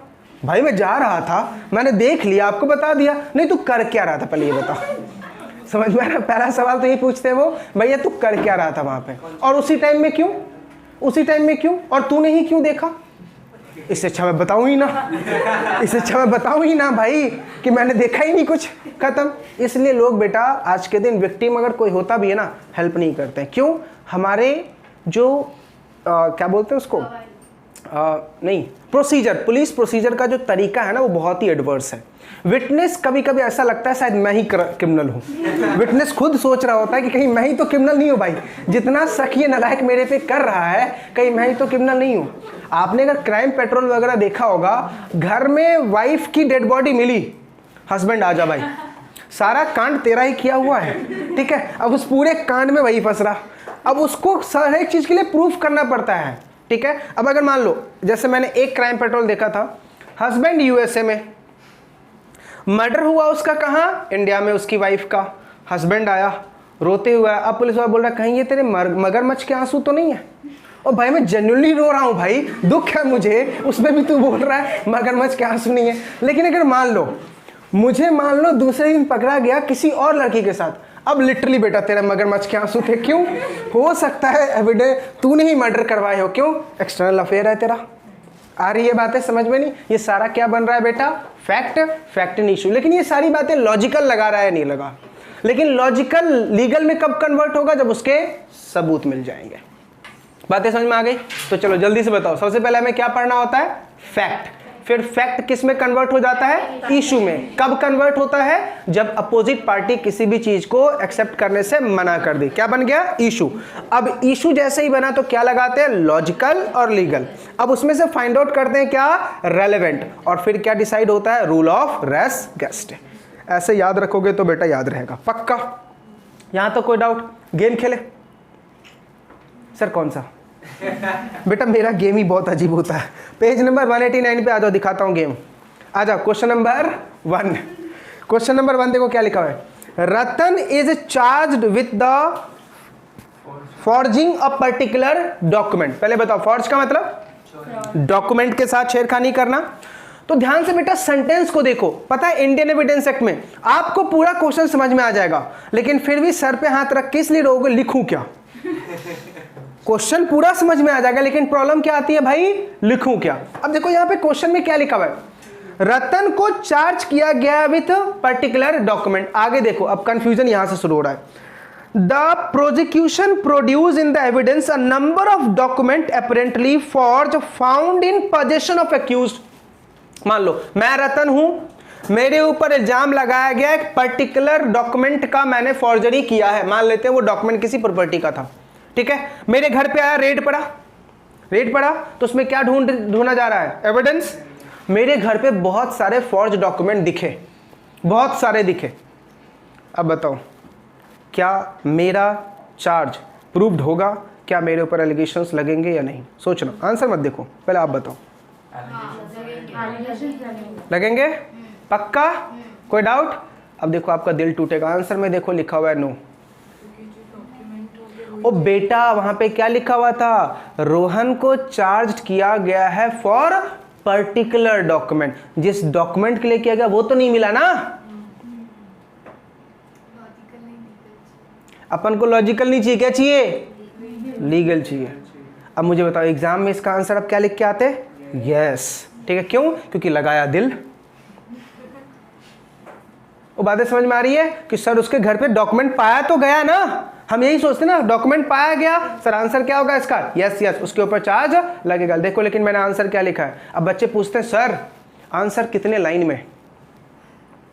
इतने सारे आंसर देने के बाद बच्चों के डाउट आते हैं सर आंसर कैसे लिखें? तो ये मैंने वो सांप सीढ़ी खेला है नालायक, ये जो मैंने इतने आंसर्स लिखे कि मैंने सांप सीढ़ी खेला है? ऐसा आंसर लिखने के बाद पूछ रहे हो मैं सर आंसर कैसे लिखना है? हर एक चैप्टर के बीच में मैंने क्वेश्चंस दिए, क्वेश्चंस के आंसर लिखे, मतलब आंसर अपन को ऐसे ही लिखना है। अब देखो आंसर वे प्रेजेंट करने का तरीका क्या है। कौन सा सेक्शन मैंने लगाया है? सेक्शन नंबर 6 किसको डील करता है? Rule of res gestae. देखो क्या लिखा हुआ है, section 6 provides that fact which दो not in issue are so connected with the fact in issue as forming part of the same transaction। क्या लिखा हुआ है? same transaction are relevant। Transaction क्या होना चाहिए बेटा? सेम होना चाहिए। अब मुझे बताओ रतन के पास डॉक्यूमेंट तो पाए गए लेकिन क्या सेम थे? अगर मान लो मेरे ऊपर ये चार्ज लगा कि अमित ने बहुत सारे गिफ्ट वाले प्रॉपर्टी का फ्रॉड किया है, मेरे पास प्रॉपर्टी के फ्रॉड पाए गए लेकिन नॉट गिफ्ट, मोर्टगेज, रेलेवेंट थोड़ी है। समझ में आ रहा नहीं आ रहा? तो वहां पे डॉक्यूमेंट क्या है बेटा? स्पेसिफिक। हाँ मेरे ऊपर इंक्वायरी होगी अलग चीजों की, लेकिन क्या उसमें होगी? नहीं। वो बातें समझ में आ रही है? तो अब देखो पहले मैंने सेक्शन 6 मतलब लॉ लिखा, उसका देखो पैराग्राफ चेंज किया, क्या लिखा हुआ है? In the present case the fact that a number of document forged are found in the position of the defendant is not so connected as to the forming part of same transaction जिसके regarding उसके ऊपर forgery का इल्जाम लगाया गया है। इसलिए मैंने कंक्लूजन क्या लिखा? hence these documents are not admissible in evidence against the defendant। बातें समझ में आई? पहले मैंने क्या समझा दिया? लॉ, फिर क्या लिखा? फैक्ट, और फिर क्या लिख दिया? कंक्लूजन। क्या नंबर नहीं मिलेंगे? पूरा 5 नंबर आपका है बेटा, पक्का? अब समझ में आ रहा कुछ फैक्ट और फैक्ट इन इशू? पक्का? चलो सेकंड क्वेश्चन पढ़ो। अब बहकना मत, सिंपल एकदम पूरे क्वेश्चन को ध्यान से समझो और फिर आंसर देना। क्या लिखा हुआ है? Ajay after learning that Chander had been murdered by Vijay, मतलब उसने कहीं से सुना कि भाई अजय ने क्या सुना कि भाई चंदर का मर्डर हो गया। किसने किया? विजय ने। ये क्या है बेटा? चंदर का मर्डर हुआ, किसने किया? विजय ने। ये क्या है? फैक्ट। और फैक्ट में क्या है? हर्ड। फैक्ट में क्या है? हर्ड। उसने ये बात सुना है, देखा नहीं है। करेक्ट है? आगे आ जाओ, क्या लिखा है? विजय वेंट टू द स्पॉट, हाँ sorry, went to the spot and found that the body of Chandar was being taken to the house of Chandar by 4 persons who told him that Bijoy had murdered Chandar and he had ran away। देखो चंदर ने सुना कि किसका murder, sorry Ajay ने सुना किसका murder हुआ है? चंदर का। किसने किया है? विजय ने। किससे सुना? उन 4 लोगों से सुना। तो आप मुझे बताओ ये क्या हो गया? हियर से, सुनी हुई बातें। आप मुझे बताओ क्या सुनी ही बातों को एविडेंस मानेंगे? Answer is no. आगे देखते बेटा आगे क्या हुआ। Is the statement of Ajay that he was told by 4 person that Vijay has murdered Chandar and ran away admissible as evidence? Answer is no, क्योंकि ये सुनी हुई बातें हैं, आपने देखा नहीं है। याद रखना, hearsay evidence is no evidence. Hearsay evidence is no evidence. और इंडिया में बेटा इसका उल्टा ही है, हियर से एविडेंस इज एविडेंस। हियर से की वजह से कितने दोस्ती नाते यारी सब टूट जाती है। फॉर एग्जाम्पल मैंने जया को बोल दिया जया आरिका ने ऐसा बोला, बस खत्म। फैक्ट नहीं पता करेगी अब क्यों, क्या, कैसे, सीधा बेटा दोस्ती में क्या पड़ गई है? दरार। वो बातें समझ में आ रही नहीं आ रही? क्यों? क्योंकि हमने क्या बोला? हियर से एविडेंस को हम क्या मान लेते बेटा? एविडेंस। याद रहेगा? तो यहाँ पे क्या बोलेंगे? हियर से एविडेंस इज नो एविडेंस। तो उसका जो स्टेटमेंट है वो एविडेंस के तौर पे एक्सेप्ट नहीं किया जाएगा। याद रहेगा? पक्का? अब बताओ ये पूरे ट्रांजेक्शन में कोई डाउट? अब कोई भी क्वेश्चन करने में प्रॉब्लम आएगा? 2 क्वेश्चन मैंने करवाए। इसी तरीके से देखो बेटा मैंने आगे बहुत सारे क्वेश्चंस आपको दे रखे हैं। अब देखो सेक्शन नंबर 7 आपको दिख रहा? आगे देखना करीब 15-20 क्वेश्चंस मैंने दे रखे हैं आंसर के साथ। पहले आ जाओ सेक्शन नंबर 7। अभी तक हमने कौन कौन से सेक्शन पढ़ लिए? सेक्शन नंबर 3 चल रहा है बेटा। 3 में हम क्या डिस्कस कर रहे थे? फैक्ट। उसी के रिगार्डिंग हमने क्या पढ़ा? सेक्शन नंबर 6 पढ़ा, जो किसको डील करता है? रेस गैस्टे को। ठीक है, चलिए अब जरा सेक्शन नंबर 7 देखो। पहले जरा पढ़ो क्या लिखा हुआ है। Fact which are the occasion case effect fact in issue. देखो क्या लिखा हुआ है। Fact constituting the occasion effect or opportunity or state of thing for the occasion of fact to be proven whether it is a fact or another relevant fact. इसको पता है बहुत ही simple word में क्या बताऊं? लिखना चाहते हो लिख लो। मौके का फायदा उठाना। होता है ना बेटा, कभी कभी किसी दोस्त से बहुत ही खुंदस थी, उस दोस्त का एक इशू सामने आया, चल बेटा गंगा में हम भी हाथ धो लेते हैं। उस इशू पे आप अपनी घी डालते हो। समझ में आ रहा नहीं आ रहा? इसको बोलते हैं बेटा मौके का फायदा उठाना। तो सेक्शन 7 क्या बोलता है कि हम यहाँ पे क्या कर रहे हैं बेटा, किसी दूसरे पर्सन के इंसिडेंट्स को विक्टिम लेके हम क्या उठा रहे हैं बेटा, उसका फायदा। तो देखो चलो इसको एग्जांपल समझते हैं। देखो क्या लिखा है, पहला इलस्ट्रेशन देखो क्या लिखा है मैंने। The question is whether A robbed B. ये क्या है बेटा? Fact. The fact that shortly before the robbery, B went to the fair with money in possession and that he sold it or mentioned that the fact he had it on third person are relevant। देखो A के ऊपर इल्जाम क्या लिखा है कि A ने B का रॉबरी किया है। ठीक है, ये क्या है मेरा? फैक्ट है। A के पास बेटा पैसा आया, A के पास पैसा था। अब अचानक से अगर उसके पास इतना ज्यादा पैसा आएगा तो हम क्या बोलेंगे? यस, कहीं ना कहीं से तो उसने ये रॉबरी किया होगा, लेकिन क्या उसको हम गिल्टी मान लें? अभी क्या होगा बेटा? एडमिसिबिलिटी। एडमिशन होने के बाद भी गिल्टी मान ले ना, फिर क्या होगा? कन्फेशन। समझ में आ रहा नहीं आ रहा? फॉर एग्जाम्पल कभी कभी ऐसा होता है ना, जैसे आपके मान लो किसी सोसाइटी में बोला गया मिस्टर बी चोर है। ठीक है, आपने उसको ऐसे ही बोल दिया, हाँ हाँ हमने भी देखा सर वो चोर है। क्या बन चुका है वो? Relevant fact. क्या बन चुका है वो? Relevant fact. लेकिन क्या बी चोर है ये साबित हो गया? नहीं। अभी क्या होगा बेटा? प्रूफ होगा।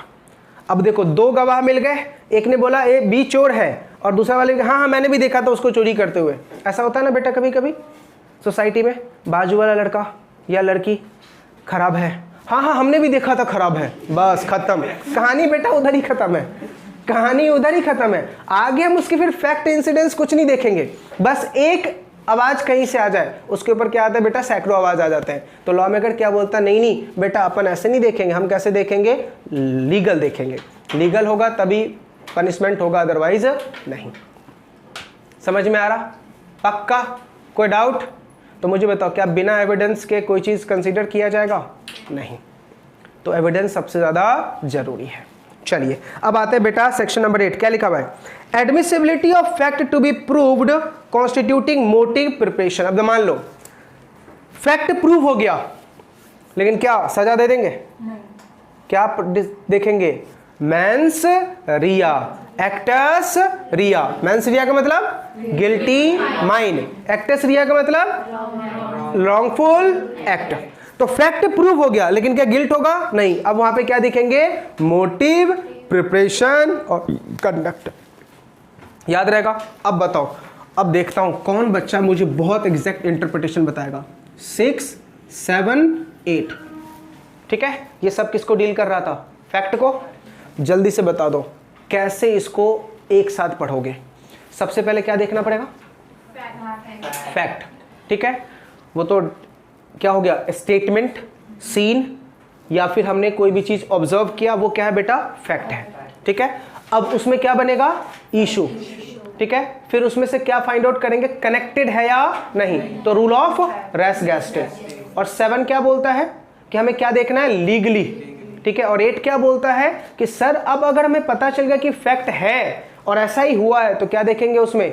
मोटिव, प्रिपरेशन और कंडक्ट। याद रहेगा? तीनों सेक्शन याद हो गए? पक्का? चलो अब एक क्वेश्चन का आंसर ध्यान से देना। चलो क्वेश्चन पढ़ रहा हूं, देखो क्या लिखा हुआ है। A files a suit against B for recovery of money. चलो धीरे धीरे। ए ने बी के ऊपर केस फाइल किया, किस चीज के लिए? रिकवरी ऑफ मनी के लिए, on the basis of pro note. Pro note का मतलब समझते हो? प्रोमोसरी नोट। प्रो नोट का मतलब क्या है बेटा?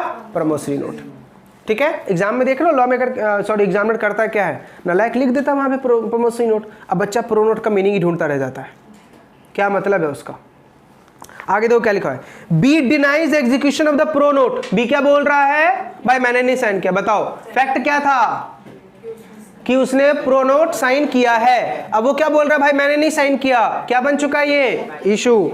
चलिए वेरी गुड, आगे देखो क्या लिखा है, as also taking of the loan A wants to prove that at the time when the loan was advanced to B was in need of money।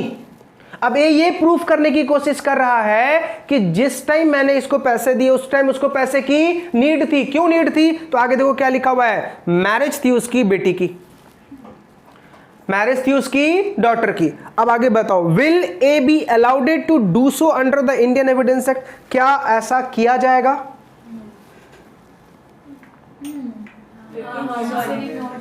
प्रमोशरी note है, आप अलाउ करो, प्रूफ करो, लेकिन होगा या नहीं होगा ये तो कोर्ट डिसाइड करेगा। लेकिन आपको क्या अलाउ करने भी नहीं दिया जाएगा। इतना तो हक मेरा है ना भाई कि मैं प्रूफ करूं। समझ में आ रहा नहीं आ रहा? पक्का? अभी आई थिंक आपको डाउट नहीं होने चाहिए। अब एक क्वेश्चन पूछूं, आ जाओ। क्या बेटा यही होता है एग्जाम में, या तो अपन को क्वेश्चन समझ नहीं आ रहा, क्वेश्चन समझ में आएगा तो ओवर कॉन्फिडेंस बहुत ज़्यादा है, और कभी कभी कुछ वर्ड्स ऐसे लिखे होते हैं जिसके अपन को मीनिंग नहीं पता। कितना अच्छा होता ना मोबाइल अगर यूज़ करने मिलते, गूगल तुरंत पूछ लेते, गूगल भैया जरा बताइए इसका मीनिंग। गूगल रिप्लाई करता, बेटा सुधर जा, ठीक है, हरकतें बंद करो ऐसी। एग्जामिनेशन हॉल में रह के पूछ रहे हो तुम। चलो, और ऐसा होना चाहिए बेटा, एग्जामिनेशन जब चल रहा हो ना सीएस का, तो उसमें जितने भी सीएस क्वालिफाइड हो ना उसी को इन्विजिलेटर बना के भेजो। आंसर बता दो सर। एक्चुअली में हमारे क्लास में हुआ था कि लाइक जो टैक्स के पेपर में वो आदमी बता रहा था क्वेश्चन आंसर। अच्छी बात है ना, तो फिर भला है ना बेटा। नहीं लिटरली फिर है ना, बोला भाई तू जा, नहीं बता भाई ऊपर तो पकड़े जाएंगे। अरे क्या फर्क पड़ता, अपन को थोड़ी दिक्कत होगा। सर बताए भी रॉन्ग देखो ऐसे है वो। अच्छा रॉन्ग बता रहे थे, फिर तो बेटा ऐसे लोगों से पूछने का ही नहीं। सर तो कर चुके, उनको पता है ना कि हमने कितनी मेहनत करी, और रॉन्ग बताते था कि तुम मेहनत करो। नहीं फिर तो ऐसे नहीं करना चाहिए भाई। आ जा बेटा। चलिए इलस्ट्रेशन नंबर 2 पढ़े। देखो क्या लिखा हुआ है, अजय ट्राइड फॉर, अजय का ट्रायल चल रहा है बेटा, किस लिए? alleged killing of Bijoy by administering him a dangerous substance, whether the fact that before the death of Bijoy Ajay produced the same substance which was administered to Bijoy is relevant in evidence। देखो क्या लिखा हुआ है, पहले किसको बताओ ईमानदारी से, क्वेश्चन किसको समझा? नहीं समझा? देखो क्वेश्चन क्या लिखा हुआ है, अजय के ऊपर एलिगेशन लगाया गया और उसका ट्रायल चल रहा है। ट्रायल से पहले क्या हुआ होगा बेटा? इन्वेस्टिगेशन, इंक्वायरी, ठीक है। अजय का ट्रायल चल रहा है, उस टाइम उसके ऊपर ये बोला गया कि भाई तूने बिजॉय, किसका मर्डर किया है? बिजॉय का। बिजॉय का क्या किया? मर्डर किया है। किससे किया है? अब आप देख, तो जब भी मर्डर होता है तो पोस्टमार्टम करवाई जाती है। क्यों? पता चल पाए कि मारा किससे गया है। तो डॉक्टर देख तो बताता है धारदार छुरी थी, बकरे काटने वाली थी, या घर वाली छुरी थी, ठीक है, या कोत्ता यूज किया गया था, बताता है ना भाई। तलवार यूज की गई थी, गन मारी गई, गन में कौन सी गन थी, 9 mm की थी, 6 mm की, या देसी कट्टा थी, वो सब बताते हैं ना भाई, ठीक है, क्लियर। अब बोलो कि मैं सर आपको इतनी सारी बातें कैसे बता? बेटा क्राइम पेट्रोल देख के पूरी जहन में आ चुकी है, ठीक है। आप देखना मत। और बेटा देख रहा हूँ इसलिए इतना अच्छे से बता रहा हूँ, नहीं देखता तो थोड़ी बता पाता। मुझे इंसिडेंट्स पता भी चलते क्या? अब मुझे बताओ, क्लास में कोई भी टीचर पूरा सीन क्रिएट करके दिखाएगा, हाँ बेटा मैं छुरा मार के देखता हूँ, फिर उसके बाद हम देखेंगे फैक्ट कैसे हो रहा है, ऐसा तो नहीं होगा भाई। तो देखा तभी मैं आपको एक्सप्लेन कर पा रहा हूँ, नहीं तो कर पाता क्या? बिल्कुल भी नहीं। साउथ इंडियन मूवीज देखने का या क्राइम पेट्रोल देखने का यही तो फायदा है बेटा। पढ़ाई में लिटरली बोलो, सच्ची बोलो ईमानदारी से, तो मैंने साउथ इंडियन मूवी जब से देखना शुरू किया है, लॉ की 90% बातें मेरे बेटा समझ में आने लगी। क्यों? क्योंकि जब भी मैं मूवी देखता हूँ उस मूवी की चीजें किस में रिलेट करता हूँ? लॉ में। और कल भी मूवी देख के आया हूँ, तभी एग्जाम्पल दे रहा हूँ, ठीक है। कोई तो थी बेटा, नाम नहीं याद रहते, क्योंकि साउथ इंडियन मूवी का बेटा एक डेंजर्स है, पोस्टर कोई और, नाम कोई और, अंदर कंटेंट कोई और, ठीक है। अब क्या होता है कि मैं पोस्टर देखा, बहुत ही मारधार वाली है, अंदर चला है तो रोमांटिक बातें चल रही है, भाई क्या करूँ मैं उसको देख के? ठीक है, मैं तो इसलिए खोला था कि भाई मारधार हो रही होगी, मर्डर वर्डर होगा, कुछ सीखने को मिलेगा। कुछ नहीं चल रहे भाई, गाने गाए जा रहे हो तुम, ठीक है, तो क्या करूं मैं उसको देख के, तो दिक्कत हो जाती है, इसलिए बेटा नाम नहीं पता होता। चलो हाँ, हम कुछ तो बेटा डील कर रहे थे। क्या डील कर रहे थे भाई? हाँ हाँ, अब देखो अजय का ट्रायल चल रहा है कि भाई तूने विजय का क्या किया, मर्डर किया है। पोस्टमार्टम हुआ, पोस्टमार्टम से ये साबित हुआ कि भाई इसका मर्डर किसी धारदार चाकू से हुआ है। अब अगर मान लो वो चाकू उसके घर पे पाया गया, अजय के घर पे पाया गया, तो इट मीन्स उसने ही किया है। ठीक है, अब दूसरा एग्जांपल समझो। मान लो मैंने और आरिका ने मिलकर, दोनों ने मिलकर एक मर्डर किया। ठीक है, मैं तो भाग गया, आरिका फंस गई, पकड़ी गई, जेल। ठीक है, जेल में ट्रायल चल रहा था। ठीक है, अब इसको अचानक याद आया, एक गाना याद आया, हम तो डूबे हैं सनम आपको भी लेके डूबेंगे। भाई मैं ट्रायल में हूँ, अमित सर उधर मजे ले रहे, क्यों भाई? इसने ऐसे बोल दिया, सर सिर्फ मुझे क्यों पकड़ा है, अमित सर भी तो मास्टरमाइंड तो वही थे। ठीक है, मैं तो बस हेल्प करने के लिए गई थी, उन्होंने जैसा बोल रहे थे वैसा मैं कर रही थी। अगर आपको बिलीव नहीं हो रहा ना, तो आप अमित सर के घर में जाओ, देखना 3rd फ्लोर पे कबर्ड होगा, उस कबर्ड में देखना चाकू रखा होगा। ठीक है, मेरा बैड लक, चाकू सच्ची 3rd फ्लोर पे ही था, और वो चाकू लाया था मैं सब्जी काटने को। लेकिन एक बात मुझे बताओ बेटा, अब वो चाकू 3rd फ्लोर पे मिला ना। ठीक है, अब पता कैसे मिला? क्योंकि ये नलायक एक दिन मेरे घर पे आई थी, पूरा घर का मुआयना किया था, इसको फंसाना था, एलिगेशन सेम वही 3rd फ्लोर के कबर्ड में देखना चाकू दिखेगा। चाकू लाया था नलायक में क्या खरीदने के लिए, सब्जी। इसके स्टेटमेंट की वजह से अब हम साथ साथ हैं। आ जाओ सर, आपका ही वेलकम है। लेकिन मुझे बताओ, क्या इसने जो बोला, कब बोला? जब इसका ट्रायल चल रहा था। मैं भी आऊँगा, अब मेरे साथ भी वही सिलसिला शुरू होगा, लेकिन फैक्ट प्रूव होगा तब ना मैं गिल्ट, अदरवाइज गिल्ट क्या नहीं। अब उस चाकू की क्या होगी बेटा? पोस्टमार्टम, चाकू की भी पोस्टमार्टम होगी, पता किया जाएगा भाई इसी चाकू से मर्डर हुआ या नहीं। अब मुझे कभी कभी ये समझ नहीं आता, डॉक्टर लोग देखो कितने स्मार्ट होते हैं, कैसे पता चलता है इसी चाकू से मर्डर हुई है? नहीं मिला तो ब्लड के स्पॉट्स लेते हैं जो यूवी रेज से दिखते हैं। यस बेटा, वो अपन लोग देख नहीं पाते, किससे दिख जाते हैं? वो किसी न किसी बेटा, उनका कोई टेस्ट करने का तरीका होता है, उससे उनको पता चल जाता है। ठीक है, अगर ये सारा चीज़ सीखना हो ना, तो बेटा एक सीरियल बहुत मस्त आती है CID, उसमें सालों के नाम का देखा है बस। उसकी जो वो एक लड़की है ना, क्या नाम उसका, तारिका, बस उन दोनों के सीन देखते रहो बेटा, सारी बातें समझ में आएगी क्या चल रहा है। वो बातें समझ में आ रही नहीं आ रही? चलिए, तो बेटा यहाँ तक क्लियर हो गया, सेक्शन नंबर 8 समझ में आ गया पक्का। अभी आई थिंक आपको fact, relevant fact, rule of rest gestae में दिक्कत नहीं आनी चाहिए। क्या इसीलिए आपको नींद नहीं आती है। क्या करे बेटा, समझाने के लिए बहुत कुछ करना पड़ता है। चीजें देख लेते ना, उसके बाद कहाँ से नींद आएगी? नहीं, हॉरर मूवी तो मुझे जमती नहीं, फिर ऐसा लगता है कि मैं सोया हुआ हूँ और जिसमें आया था ना वो आ रहा है, मेरे पास ही आ रहा है। ठीक है, और एक बार तो लिटरली बोल रहा हूँ बेटा, सच्ची में ऐसा हुआ। रात मेरा भाई बहुत देखता है, बोला भाई आजा आज देखते हैं। वो ज़बरदस्ती पूरा एकदम ऐसे पकड़ लिया, जिम करता है ऐसे पकड़ लिया, मैं भागूँ तो कैसे भागूँ, दिखाया मुझे ज़बरदस्ती। अब वो चला गया उधर सोने को, अब मुझे बोलता तू सोफे पे ही सो जा। जब सोया रात में वही इंसिडेंट्स, अब मैं सोफे पे ही बेटा पूरी सीन में, और भाई मेरा पूरा वीडियो रिकॉर्डिंग कर रहा है, वो देख रहा है, पूरे सपने में चिल्ला रहा हूँ छोड़ो बचाओ बचाओ बचाओ, पैर हाथ पूरे चला रहा हूँ। ठीक है, मुझे सुबह वीडियो दिखाता है, मैंने बोला भाई तुझसे ऐसा डेंजर कोई नहीं होगा, बचाना चाहिए ना भाई। और जब मैं गिरा ना, नीचे गिरा, तब जाके नींद टूटा। अच्छा हाँ, ये तो मैं सपना देख रहा था, ये मैं सपना देख रहा था। और बचपन से मेरी बेटा पता नहीं सपने की क्या हैबिट है, आती है हमेशा, और जब भी सपना देखता हूँ ना, कोई ना कोई मुझे मर्डर ही कर रहा है। आज तक कभी अच्छा सपना देखा ही नहीं भाई, इसके लिए लॉ पढ़ा रहे हो। आज तक कभी कोई अच्छा सपना देखा नहीं, जब भी देखो कोई मार ही रहा है। कंटेंट है, आपको जस्ट क्राइम पेट्रोल वो सब देखते हो ना, उसकी वजह से आता है।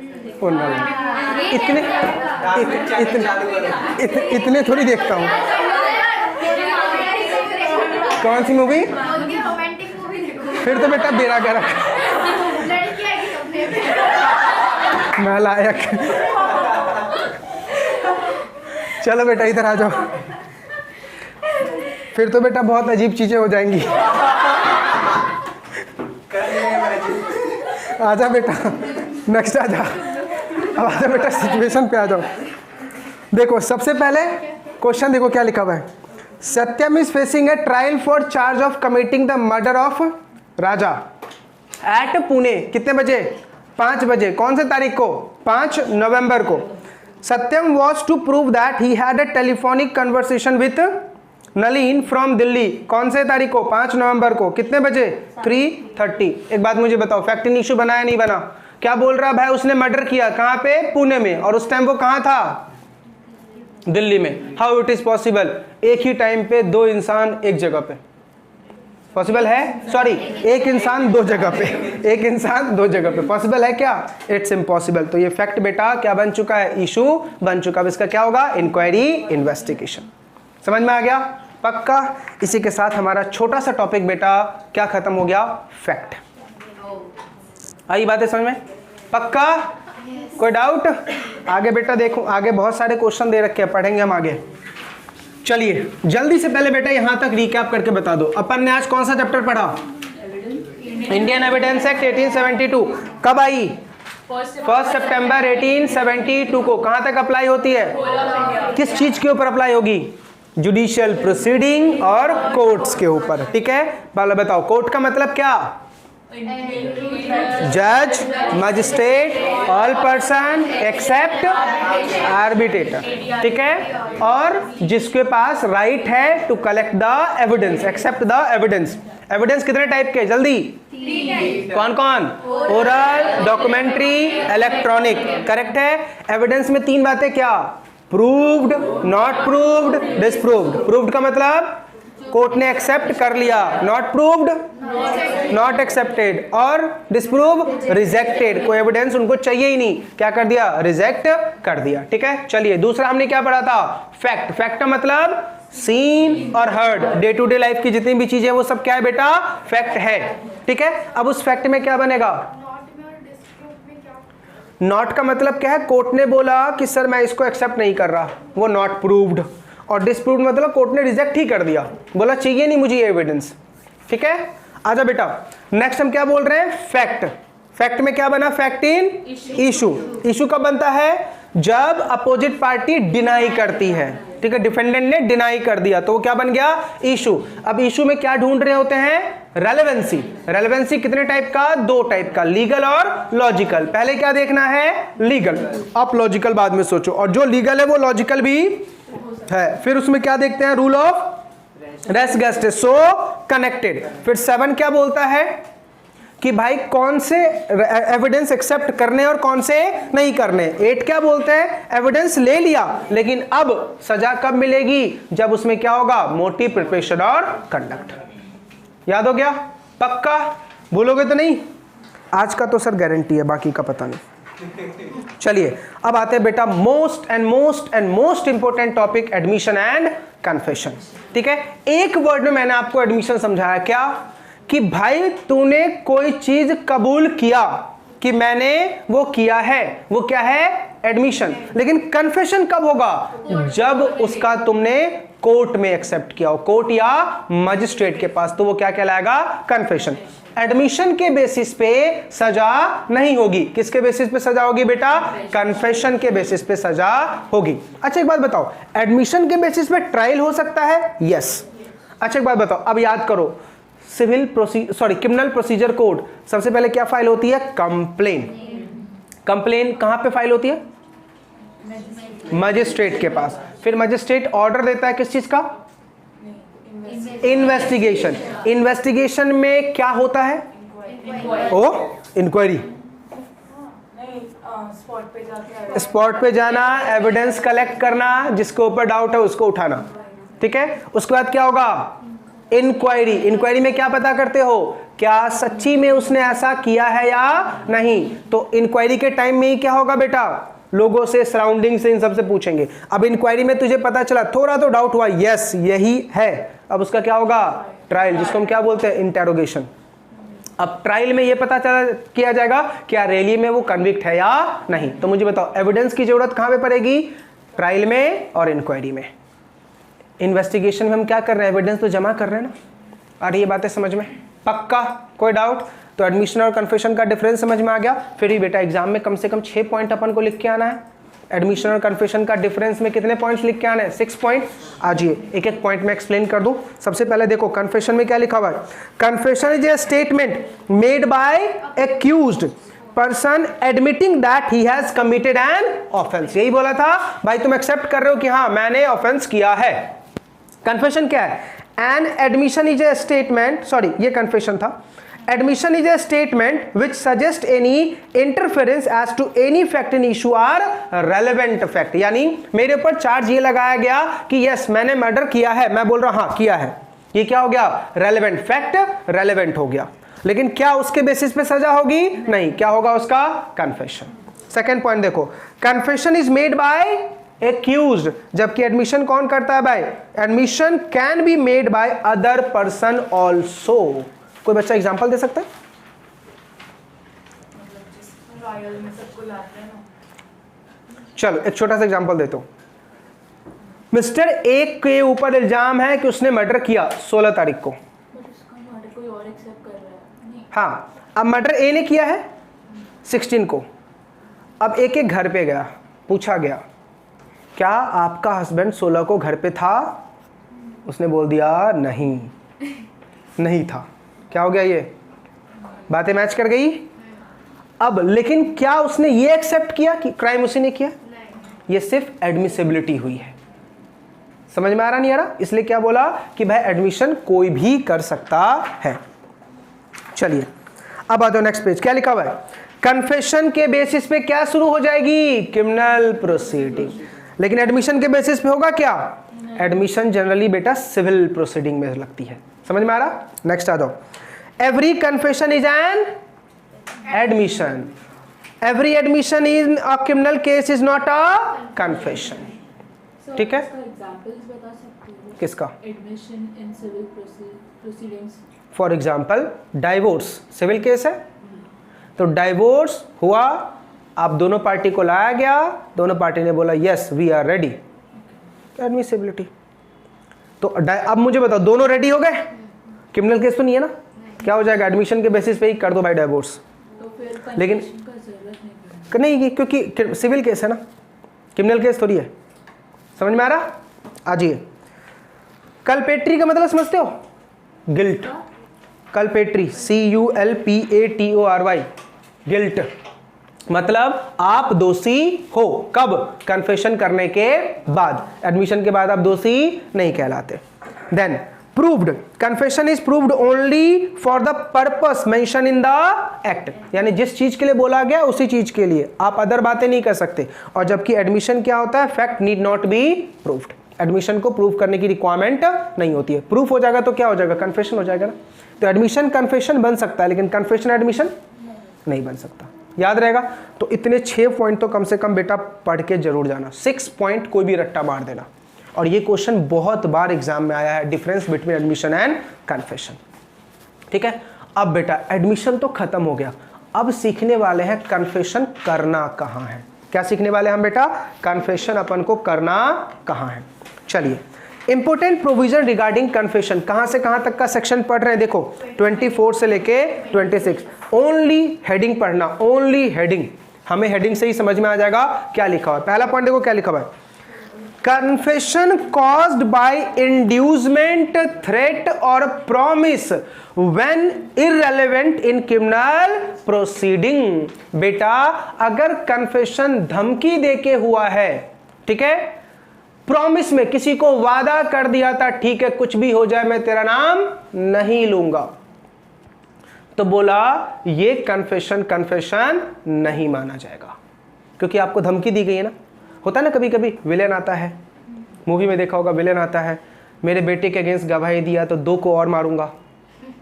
ठीक है, अब बेटा सामने वाला पर्सन डर जाता है और अपना स्टेटमेंट चेंज, लेकिन एक्सेप्ट किया था, एडमिशन हुआ था ना पुलिस वाले के पास, लेकिन कोर्ट में आके क्या दे दिया? मुकर गया, खत्म। समझा? पहला पॉइंट समझ में आ गया। दूसरा देखो क्या लिखा है? Confession to the police officer is not proved. बताया था पुलिस ऑफिसर के सामने दिया गया कन्फेशन नहीं है। Confession by accused while in custody of police not to be proved against him. समझा? कन्फेशन जो पुलिस वाले के सामने दिया गया उसको प्रूव नहीं किया जा सकता। फिर क्या लिखा है, how much of information receive from the accused may be proved. ये तो डिपेंड करता है ना बेटा, तुमने जो इंफॉर्मेशन मुझे दिए उसमें से कौन सी इंफॉर्मेशन मुझे लेनी है और कौन सी नहीं लेनी है। ठीक है, जैसे आपको अगर एक मूवी देखी हो, सबने अगर देख रखी हो तो शायद आपको याद आ जाए दृश्यम। देखिए दृश्यम मूवी का अगर आपको एंड सीन याद हो तो उस लड़की ने, उसकी जो सबसे छोटी वाली बेटी थी, अजय देवगन की जो छोटी वाली बेटी थी, पापा मम्मी को मार खाते हुए देखते ही उसने क्या बोला, हाँ मुझे पता है। ठीक है, इतना बोल दिया, क्या गिल्ट प्रूव हो गया? नहीं। अब देखा पुलिस वाले तुरंत कहाँ चले गए, स्पॉट पे। क्या किया, खुदाई की। खुदाई किया तो किसका डेड बॉडी निकला, एक एनिमल का, एक एनिमल का निकला। अब मुझे बताओ क्या एडमिशन कन्फेशन में कन्वर्ट हुआ? तो देखा पुलिस वालों ने उनको छोड़ा, साथ में पुलिस वाला ही पिट गया। क्यों? क्योंकि आपने बेटा पिटाई कर दी। याद रखना, पुलिस इंस्पेक्टर को राइट ही नहीं है हाथ उठाने का। ठीक है, लेकिन इंडिया में क्या होता है, पहले हाथ फिर बात। समझ में आ रहा नहीं आ रहा? पहले हाथ होती है और फिर बात होती है। आपको पता है, याद है मैंने आपको क्या बताया था, जब भी आप कोई केस फाइल करते हो तो सबसे पहले क्या होता है, जल्दी बताओ? DCR, याद आ रहा?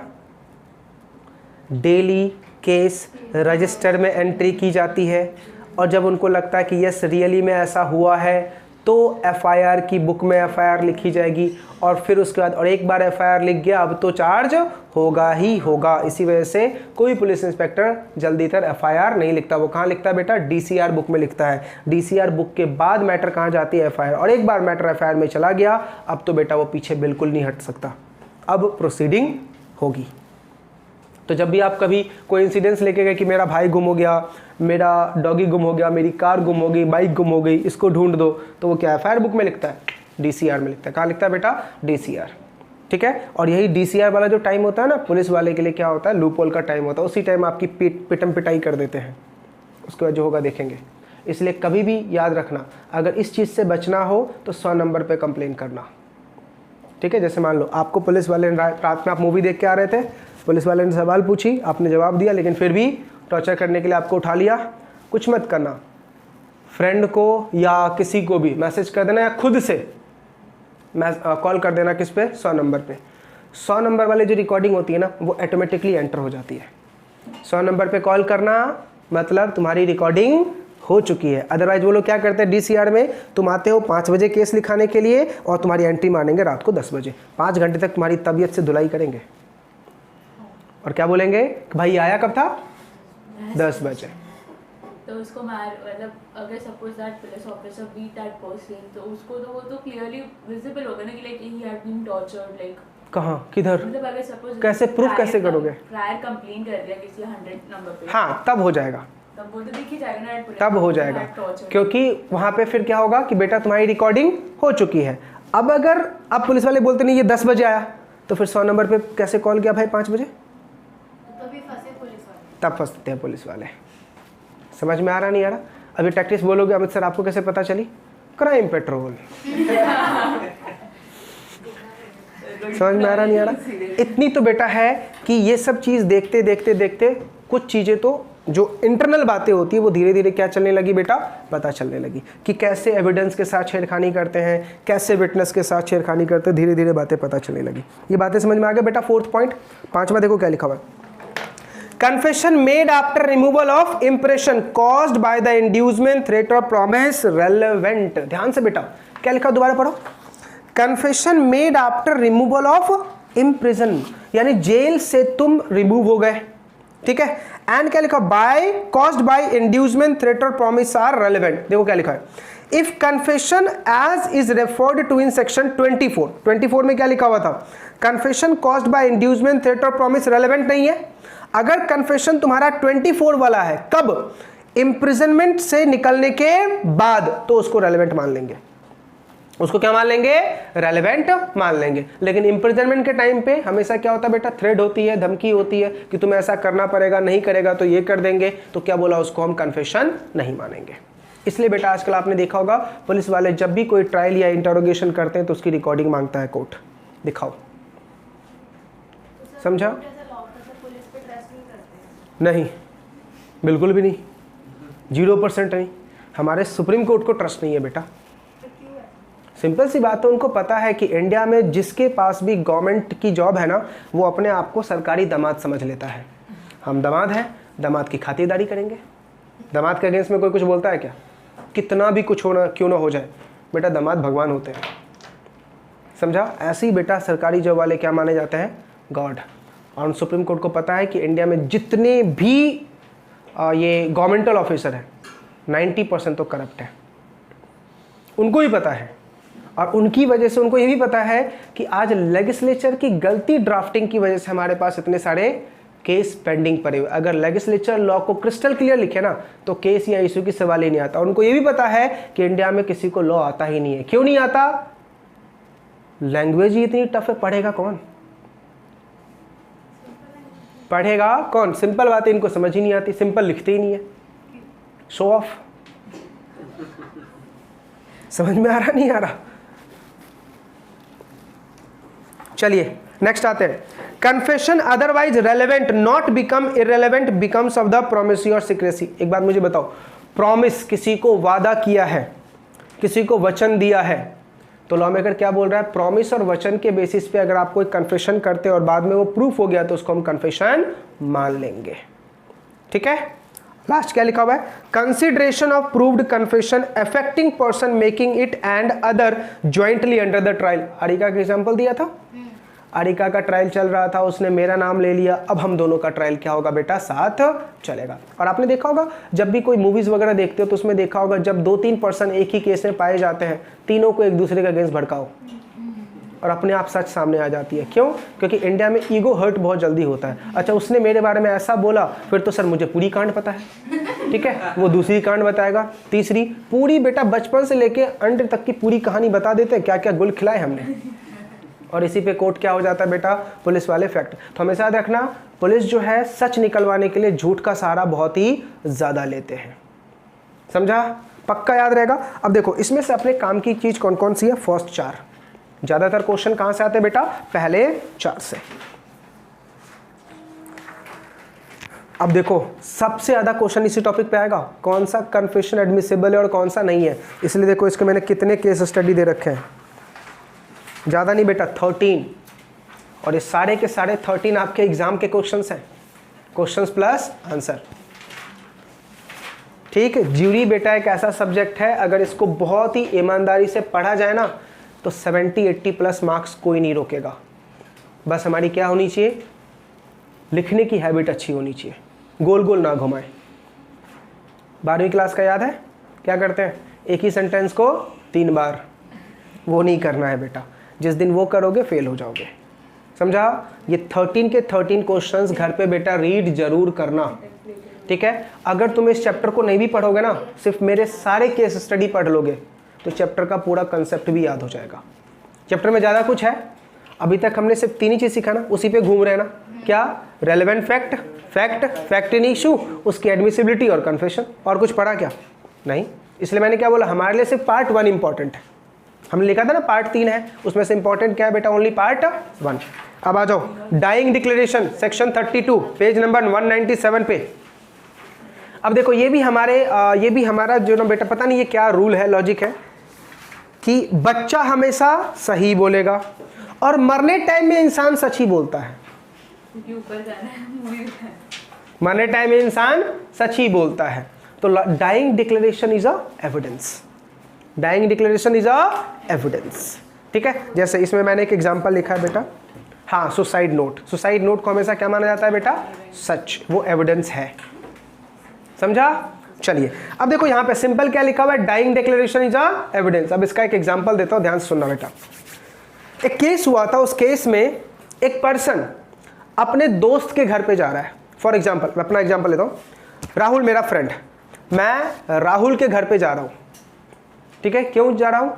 हंसना मत बस। राहुल की वाइफ ने मुझे बुलाया है। क्यों बुलाया है? तो बेटा पैसे ले रखे थे राहुल ने, तो उन्होंने बोला भैया आप आ जाओ और पैसे लेके जाओ। ठीक है। अब राहुल मान लो रहता है यूपी में और मैं मुंबई में। ठीक है, हम दोनों फ्रेंड हैं। अब मैं कहाँ जा रहा हूँ? यूपी। ये बात मैं अपनी वाइफ को बता के जा रहा हूँ। ठीक है। ये बात मैं अपनी वाइफ को बता के जा रहा हूँ कि मैं कहाँ जा रहा हूँ, यूपी। किस लिए जा रहा हूँ? राहुल की वाइफ ने बुलाया है। क्यों बुलाया है? पैसे लेने के लिए। बात बता दी। चलो मैं घर से निकला। और नालायक, इसमें लॉजिक क्यों ढूंढ रहे हो? कोई फैक्ट है भाई। अब क्वेश्चन में ऐसा आएगा तो आप लिखोगे नहीं सर हमें तो क्वेश्चन ही जमा, मनी ऑर्डर कर देती, ठीक है, ऑनलाइन कर देती, ऐसा आंसर तो ही लिखेंगे। अब ध्यान से, मैं गया, दूसरे दिन मेरी डेड बॉडी पाई गई। दूसरे दिन मेरी क्या पाई गई बेटा? डेड बॉडी पाई गई। अब मुझे बताओ, जो मैं स्टेटमेंट दिया था वो मरने से पहले था ना, मरने से टाइम था, उसको क्या बोलेंगे? डाइंग डिक्लेरेशन, ठीक है। मैंने ये बोला था ना मैं राहुल के घर पे जा रहा हूँ पैसे लाने के लिए, तो ये स्टेटमेंट है। मेरी वाइफ यही बोलेगी ना कि वो कहाँ गया, कहाँ था? राहुल के घर पे। किसने बुलाया था? राहुल की वाइफ ने। क्यों बुलाया था? पैसे के लिए। तो ये जो स्टेटमेंट में देखे गया इसी को क्या बोलते हैं बेटा? Dying declaration. अगर आप घर से झूठ बोल के निकलते तो? ओ बेटा, लेकिन मेरा स्टेटमेंट तो वही रहेगा ना। अब झूठ की सच्चाई तो बाद में पता चलेगी, लेकिन पुलिस तो उसी स्टेटमेंट पे आगे गो थ्रू करेगा ना। अब आगे सुनो, हुआ क्या? मेरा डेड बॉडी जो पाया गया ना, वो उसी सूटकेस में पाया गया जो मैंने राहुल को गिफ्ट की थी। बातें समझ में क्या बोल रहा हूं? मेरा जो डेड बॉडी पाया गया वो उसी सूटकेस में पाया गया जो मैंने राहुल के बर्थडे पे या मैरिज एनिवर्सरी पे मैंने राहुल को गिफ्ट दी थी। और नालायक, फिट होने की बात क्या है? बड़ा वाला था, पूरा संदूक दे दिया था मैंने, चलो ना, ठीक है। अब एक बात बताओ, और बेटा एक बात और, मरने के बाद जो डेड बॉडी होती है उसको आप जैसे चाहो वैसे बैंड कर सकते हो। समझा नहीं समझा? सच में तो प्राइम देख के आएगा। पूरी जिंदगी यही देखता रहता हूँ नालायक। अब देखो इंसिडेंस कहाँ पाई गई? सूटकेस किसका था बेटा? जो मैंने राहुल को गिफ्ट दिया था। अब मुझे बताओ, सिंपल एलिगेशन किसके ऊपर जाएगा? राहुल के ऊपर। लेकिन बताओ इसमें फैक्ट एंड इशू है? नहीं। बताओ क्या फैक्ट एंड इशू है? सूटकेस। आगे बोलो, आगे बोलो। उसकी वाइफ भी कर सकती है, ठीक है, राहुल भी कर सकता है, और भी कुछ? एक इशू जो मैं सुनना चाहता हूँ वो तो नहीं बोल रहे हो, वो तो सुन लिया नालायक। राहुल ने थोड़ी बुलाया। अच्छा, वाइफ ने बुलाया, नालायक। हाँ, मेरी वाइफ ने भी सुपारी दी होगी। एक इशू बेटा यह है, सूटकेस कौन सा था जो मैंने राहुल को गिफ्ट दिया? अब पता करना पड़ेगा ये वही सूटकेस है या फिर किसी और ने भी ऐसी सूटकेस खरीदी थी, ठीक है। तो आप देखते हो पुलिस वाले जब भी किसी सूटकेस में डेड बॉडी पाई जाती है क्राइम पेट्रोल में, तो सूटकेस कौन से दुकान से आया है, कौन से बैच नंबर का है, कौन मैन्युफैक्चरर है, वो सारी जन कुंडली निकालते हैं। ये सारा का सारा क्या है बेटा? Fact and issue. वो बातें समझ में आ रही है नहीं आ रही? अब देखो स्टेटमेंट कहां से शुरू हुआ था? Dying declaration. कहां तक पहुंच गया? फैक्ट एंड इशू तक। अब उसमें क्या ढूंढा जाएगा? Relevant fact, rule of res gestae. समझ में आ रहा? अब समझ में आ रहा क्रिमिनल केस में कितने मजे आते होंगे? इसलिए बेटा मौका मिले CS करने के बाद सीधा LLB करना, और टॉपिक क्या चूज करना? क्रिमिनल। सिविल तो पढ़ ही रहे ना, कितना पढ़े? और सिविल बहुत पढ़ लिया ना। क्रिमिनल के जो मजे हैं वो अलग ही बेटा। समझ में आ गया? Dying declaration. जो मैंने आपको कहानी सुनाई वो पूरी कहानी बेटा मैंने यहाँ पे लिख रखी है, बस किरदार चेंज है। कमल है, कमल की वाइफ है, हसन है, ठीक है। समझ में आ रहा? पक्का समझ में आ गया डाइंग डिक्लेरेशन? चलिए, अब कभी कभी देखता है बेटा ओपिनियन ऑफ एक्सपर्ट, लिख लो वहां पे नाम, सालुंखे एक्सपर्ट ही है ना, वो सालुंखे है ना, CID वाला, दया। अब मुझे बता, ओपिनियन ऑफ एक्सपर्ट कौन कौन से एक्सपर्ट को बुलाऊं? फिंगरप्रिंट और कौन सा एक्सपर्ट होगा?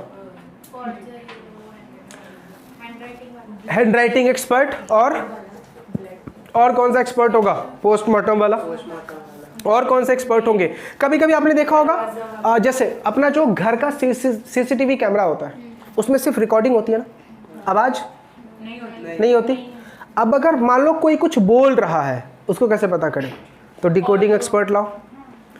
एक ऐसा बंदा होता है ना, हाँ, लिप रीडिंग एक्सपर्ट वाले को बुलाओ, वो लिप रीड करके बताएगा वो क्या बोल रहा है। आ रही है बातें समझ में या नहीं? तो इतने सारे एक्सपर्ट की जरूरत पड़ती है बेटा कब? जब भी कोई क्रिमिनल केस होता है तो। चलिए नेक्स्ट आते हैं, ओरल, डॉक्यूमेंट्री और सरकमटेंशनल। चलो बताओ, ओरल एविडेंस बता चुका हूं, डॉक्यूमेंट्री बता चुका हूं, सरकमटेंशनल क्या होता है?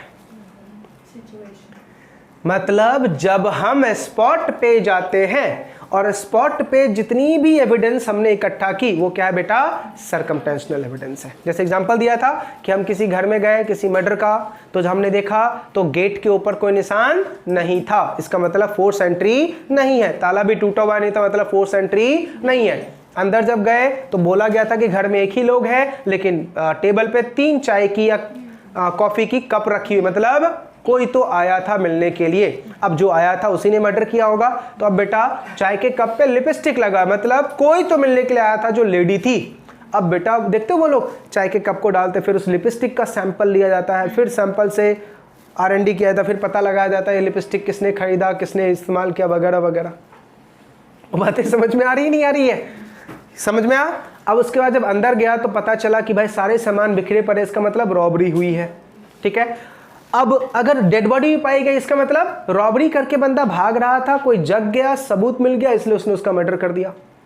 आ रही है बातें सही? ये सारे के सारे क्या बन रहे हैं बेटा, relevant factor, rule of reciprocity, connected with the one another. समझ में आ रहा? पक्का? चलिए बेटा, इसको क्या बोलते हैं, सर्कमटेंशनल एविडेंस। नीचे वाली बात समझा चुका हूं, हियर से एविडेंस इज नॉट एविडेंस।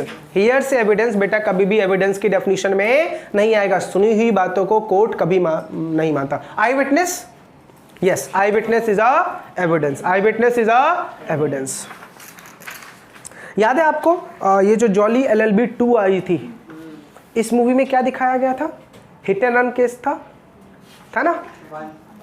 1 या 2 में था? अरे 2 में था हिट एंड रन केस, नलायक। अक्षय कुमार वाले मूवी में हिट एंड रन केस था ना? नहीं, हाँ 1 में था, अरशद वारसी वाले में। ठीक है, आपको नहीं लगता वो मूवी कहीं ना कहीं किसी पर्सन के बेस पे बनाई गई थी? सलमान खान, है ना, कि उसने देखा, विक्टिम देखा, लेकिन फिर भी क्या प्रूव हो पाया? लेकिन लास्ट में उसने प्रूव किया कि हाँ इसी ने गिल्ट किया है। समझा? तो बेटा हमेशा याद रखना, कोई भी केस जीतने वाला कौन होता है, एडवोकेट। एडवोकेट ने जिताया है बेटा। जज को तो जो चीज सामने रखा गया उसने हाँ मानता गया, हाँ मानता गया, हाँ मानता गया। तो ज्यादा नॉलेज एक्सपर्टीज किसके पास है, एडवोकेट के पास। इसलिए तो बोलते हैं कि बेटा कोर्ट जो होता है वो एक क्लासरूम होता है जिसमें टीचर कौन है, एडवोकेट, स्टूडेंट कौन है, जज, और वो जो सारे लोग बैठे होते हैं वो दर्शक, पब्लिक, ऑडियंस। समझ में आ रहा नहीं आ रहा? पक्का? चलिए अब आते हैं बेटा, fact of which evidence can not be given. कौन से ऐसे फैक्ट है जिसके ऊपर बेटा एविडेंस काउंट नहीं किया जाएगा? बस एक लास्ट पॉइंट है बेटा। पहला लिखा हुआ है, एक बात मुझे बताओ, हस्बैंड एंड वाइफ की पर्सनल कम्युनिकेशन क्या एविडेंस माना जाएगा? नहीं, बिल्कुल नहीं। हस्बैंड एंड वाइफ की पर्सनल कम्युनिकेशन वो प्रिविलेज कम्युनिकेशन में आती है, can not be treated as a evidence after divorce. It can be, yes it can be. इसका मतलब क्या है, सावधान। जितने भी कांडी तूने कर रखे थे ना, प्यार मोहब्बत में सारी बातें बता दी, गलती से डाइवोर्स हो गया, वही प्यार मोहब्बत तुम्हारा जान ले लेगा। समझ में आ रहा नहीं आ रहा मैं क्या बोल रहा हूँ? हम लोग लेते हैं वर्किंग वीजा, सो के में जाता है के वीजा क्लासेस फियांसे वाला, सो वी टेक डॉक्यूमेंट्स, तो उसके अंदर चार्ज भी लेते हैं हम लोग। हाँ, समझ में आ रहा? याद क्या रखना है बेटा, उसकी बातें आपको नहीं समझ में आएगी, वो दूसरी बात है। लॉ मेकर ने क्या बोला, मैरिज के टाइम में हस्बैंड एंड वाइफ के बीच की जो पर्सनल कम्युनिकेशन है वो कभी भी बेटा एविडेंस नहीं मानी जाएगी। ऐसे ही बेटा एक बात मुझे बताओ, जब तुम जॉब पे जाओगे, आपके बीच में और आपके बॉस के बीच में जो बातें हुई है ड्यूरिंग द ऑफिस आवर, क्या वो लीक कर सकते हो? नहीं, बिल्कुल नहीं। तो क्या उसको एविडेंस माना जाएगा? बिल्कुल भी नहीं। समझा? जब तक जॉब अच्छा, बॉस अच्छा था, ठीक है, बॉस ने जॉब से निकाल दिया, दानव बन गया नालायक। अब उसके अगेंस्ट सारे एलिगेशन भांडे फोड़ रहे हो कि सर ये बताया था, वो बताया था। ये तो भाई खुंदस वाली बात हो गई ना, कि तुम उससे क्या ले रहा है, रिवेंज ले रहा है। रिवेंज में तुम कुछ भी बोल दोगे। आ रही है बातें समझ में? तो याद क्या रखना है बेटा, हस्बैंड एंड वाइफ के बीच में जो पर्सनल टॉक्स होती है that will not be counted as a evidence जब तक शादी बरकरार है। और जब डाइवोर्स के मैटर आते हैं तो शायद वो एविडेंस के बेसिस पे काउंट हो जाए, लेकिन वो डिपेंड करता है कोर्ट के जजमेंट के ऊपर।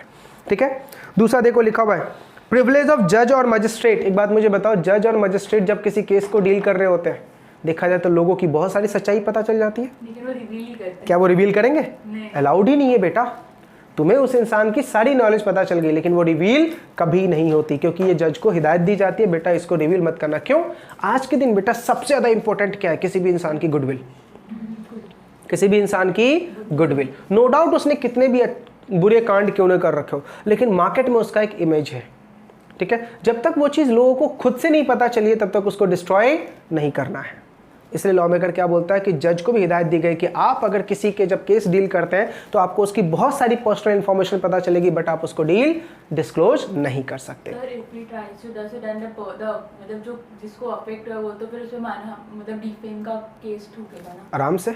तभी तो कितने जज के ऊपर किया गया है, बहुत सारे इंडिया के जज हैं जिनके ऊपर डिफॉर्मेशन का केस लगा है। नेक्स्ट आ जाइए, evidence as to the affairs of the state. बेटा ये बहुत इंपॉर्टेंट है।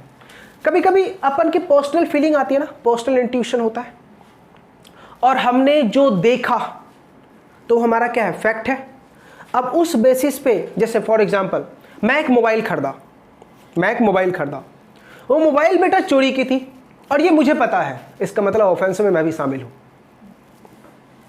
लेकिन मुझे नहीं पता, मैंने गुड फेथ में लिया है तो ऑफेंस में मैं शामिल नहीं हूं। लेकिन अब गुड फेथ कौन प्रूव करेगा? मुझे प्रूव करना पड़ेगा कि सर मुझे नहीं पता था कि ये मोबाइल चोरी की है। इसलिए बेटा ध्यान से कभी भी लाइफ में याद रखना, सेकेंड हैंड मोबाइल कभी यूज मत करो। पैसे नहीं है ना, 1100 ले लो, 1100 वाला बटन वाली फ़ोन ले लो, लेकिन 100 अरमान पूरे के चक्कर करने के चक्कर में कभी भी होता है ना सेकेंड हैंड मोबाइल, रीफर्निश्ड मोबाइल आपको मिल जाती है फ्लिपकार्ट वगैरह पे, कभी नहीं लेने का बेटा। क्यों?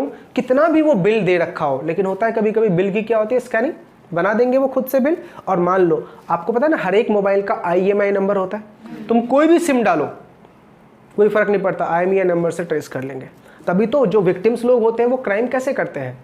सिंपल, वो लोग ये एंड्रॉयड मोबाइल यूज़ नहीं करते, वो बटन वाली मोबाइल यूज़ करते हैं। क्यों? क्योंकि बटन वाली मोबाइल में सॉफ्टवेयर नहीं होता, और जब बटन वाली मोबाइल में सॉफ्टवेयर नहीं होगा तो उसका लोकेशन ट्रेस करना, और हर एक आपने देखा होगा जो भी विक्टिम होता है, क्राइम करता है, वो हर एक क्राइम के लिए नंबर तुम भले एक चूज कर लो चलेगा, मोबाइल चेंज करते रहो, IMEI नंबर नहीं ट्रेस हो पाएगा।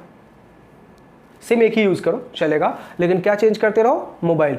एक कॉल किया फिरौती के लिए मोबाइल चेंज, दूसरा कॉल करने के लिए दूसरा मोबाइल, तो उसका IMEI नंबर ही ट्रेस नहीं हो पाएगा, क्योंकि हर एक IMEI नंबर मिलेगा। एंड्रॉयड में पकड़े जाओगे, क्योंकि एंड्रॉयड में सॉफ्टवेयर होते हैं। समझ में आ रहा नहीं आ रहा? पक्का? अब बोलोगे मैं सर ये आपको कैसे पता चला? तो मालूम है प्रूफ करना आपके लिए मुश्किल हो जाएगा ना, इसलिए बोल रहा हूँ सेकेंड हैंड मोबाइल पे कभी जाने का ही नहीं, कितना भी आपको बिल क्यों ना दे। वो 5000 फ़ायदा कमाने के चक्कर में 50,000 का नुकसान होता है। समझ में आया नहीं आया? और कभी भी अगर आपका कोई मोबाइल ख़राब हो जाए ना, कभी गलती से किसी को बेचो मत, इसका ही मिसयूज़ है। तुम्हारा मोबाइल ख़राब हो गया, तुमने किसी दुकान वाले को जाकर 2000 में बेच दी, तुम्हें तो ऐसा लगा कि चलो 2000 बेच के नया मोबाइल ले लूँगा, लेकिन अगर उस दुकान वाले ने उस मोबाइल को किसी को बेचा और उसने उस मोबाइल का इस्तेमाल क्राइम में कर दिया, विक्टिम कौन? आप। क्या करें फोन का? फेंक दो, घर में दे दो चिंटू पिंटू को, वीडियो गेम डाउनलोड करके खेलो भाई, तुम भी मोबाइल में जी लो। इतना तो है ना, कोई मोबाइल जब खराब होती है तो भाई स्क्रीन तो सर क्या बोल रहा हूँ, ऑब्वियसली सी बात है बेटा, फ़ोन आपका है ना, आप ही के फ़ोन से फिरौती की कॉल गई थी। बट हार्डवेयर क्या? तो यूज होता ही है हर जगह। हार्डवेयर से प्रॉब्लम नहीं है बेटा, सॉफ्टवेयर के प्रॉब्लम है। हार्डवेयर तुम कहीं भी करो, क्या नहीं करने का बेटा, अपने रिस्क पे करो। हमेशा याद रखना सेकेंड हैंड मोबाइल का ज़्यादातर इस्तेमाल किया जाता है क्राइम में। या आपकी अगर मोबाइल चोरी हो गई ना, तुरंत FIR लिखवाने का। इंसान मोबाइल चोरी करता है या तो क्राइम करने के लिए, या तो सच्ची में उसके पास मोबाइल नहीं है, या तो सच्ची में उसके पास मोबाइल नहीं है। चलिए नेक्स्ट देखो, लिखा हुआ है ऑफिशियल कम्युनिकेशन, इसको कभी भी एविडेंस हम नहीं मानेंगे, ठीक है। दूसरा लिखा हुआ है प्रोफेशनल कम्युनिकेशन, इसको आप कभी भी एविडेंस नहीं मानोगे। फॉर एग्जांपल जब बेटा तुम CS बन जाओगे, अपना फर्म ओपन करके रखोगे, तो बहुत सारे क्लाइंट आएंगे, क्लाइंट की तो सारी जन्म कुंडली पता है। मुझे बताओ इंडिया के सारे चार्टेड अकाउंटेंट को इंडिया में किसने कितना गुल खिला रखा है पैसे का पता है? 100% पता है। क्लाइंट की उसको सारी नॉलेज है, लेकिन क्या वो डिस्क्लोज कर सकता है? बिल्कुल भी नहीं, क्योंकि ये प्रोफेशनल कम्युनिकेशन है। समझ में आ गया? तो ये आपको ये भी क्वेश्चन बेटा एग्जामिनेशन के लिए इंपॉर्टेंट है बेटा, सीधा सीधा पूछ लेता है कौन कौन से ऐसे प्रोफेशनल कम्युनिकेशन है जिसको हम एविडेंस नहीं मानेंगे। तो बताओ पूरे चैप्टर में हमने सिर्फ पढ़ा क्या? Fact, fact and issue, relevant fact, logical and logical, then फिर एडमिशन, कन्फेशन, हियरसे एविडेंस और डाइंग डिक्लेरेशन और प्रोफेशनल प्रिविलेज कम्युनिकेशन। इसके अलावा कुछ पढ़ा? इतना ही बेटा अपने सिलेबस के अकॉर्डिंग है। सबसे ज्यादा क्वेश्चन कहां से आते हैं? 6, 7, 8, 9, 10 यानी फैक्ट से। समझा? अच्छे से क्लियर हो गया बेटा इंडियन एविडेंस एक्ट? पक्का सबको समझ में आ गया? याद रहेगा? बस घर पे जाके करना कुछ मत, एक बार रीड आउट करना और केस स्टडी एक ही मत छोड़ना। टोटल मेरे नोट्स में 30 केस स्टडी दे रखे हैं, 30 के 30 केस स्टडी को एक बार रीड आउट जरूर करना, आपको सारा चैप्टर ही समझ में आ जाएगा। समझा? पक्का? चलिए बेटा, तो हमारा ये इंडियन एविडेंस एक्ट खत्म।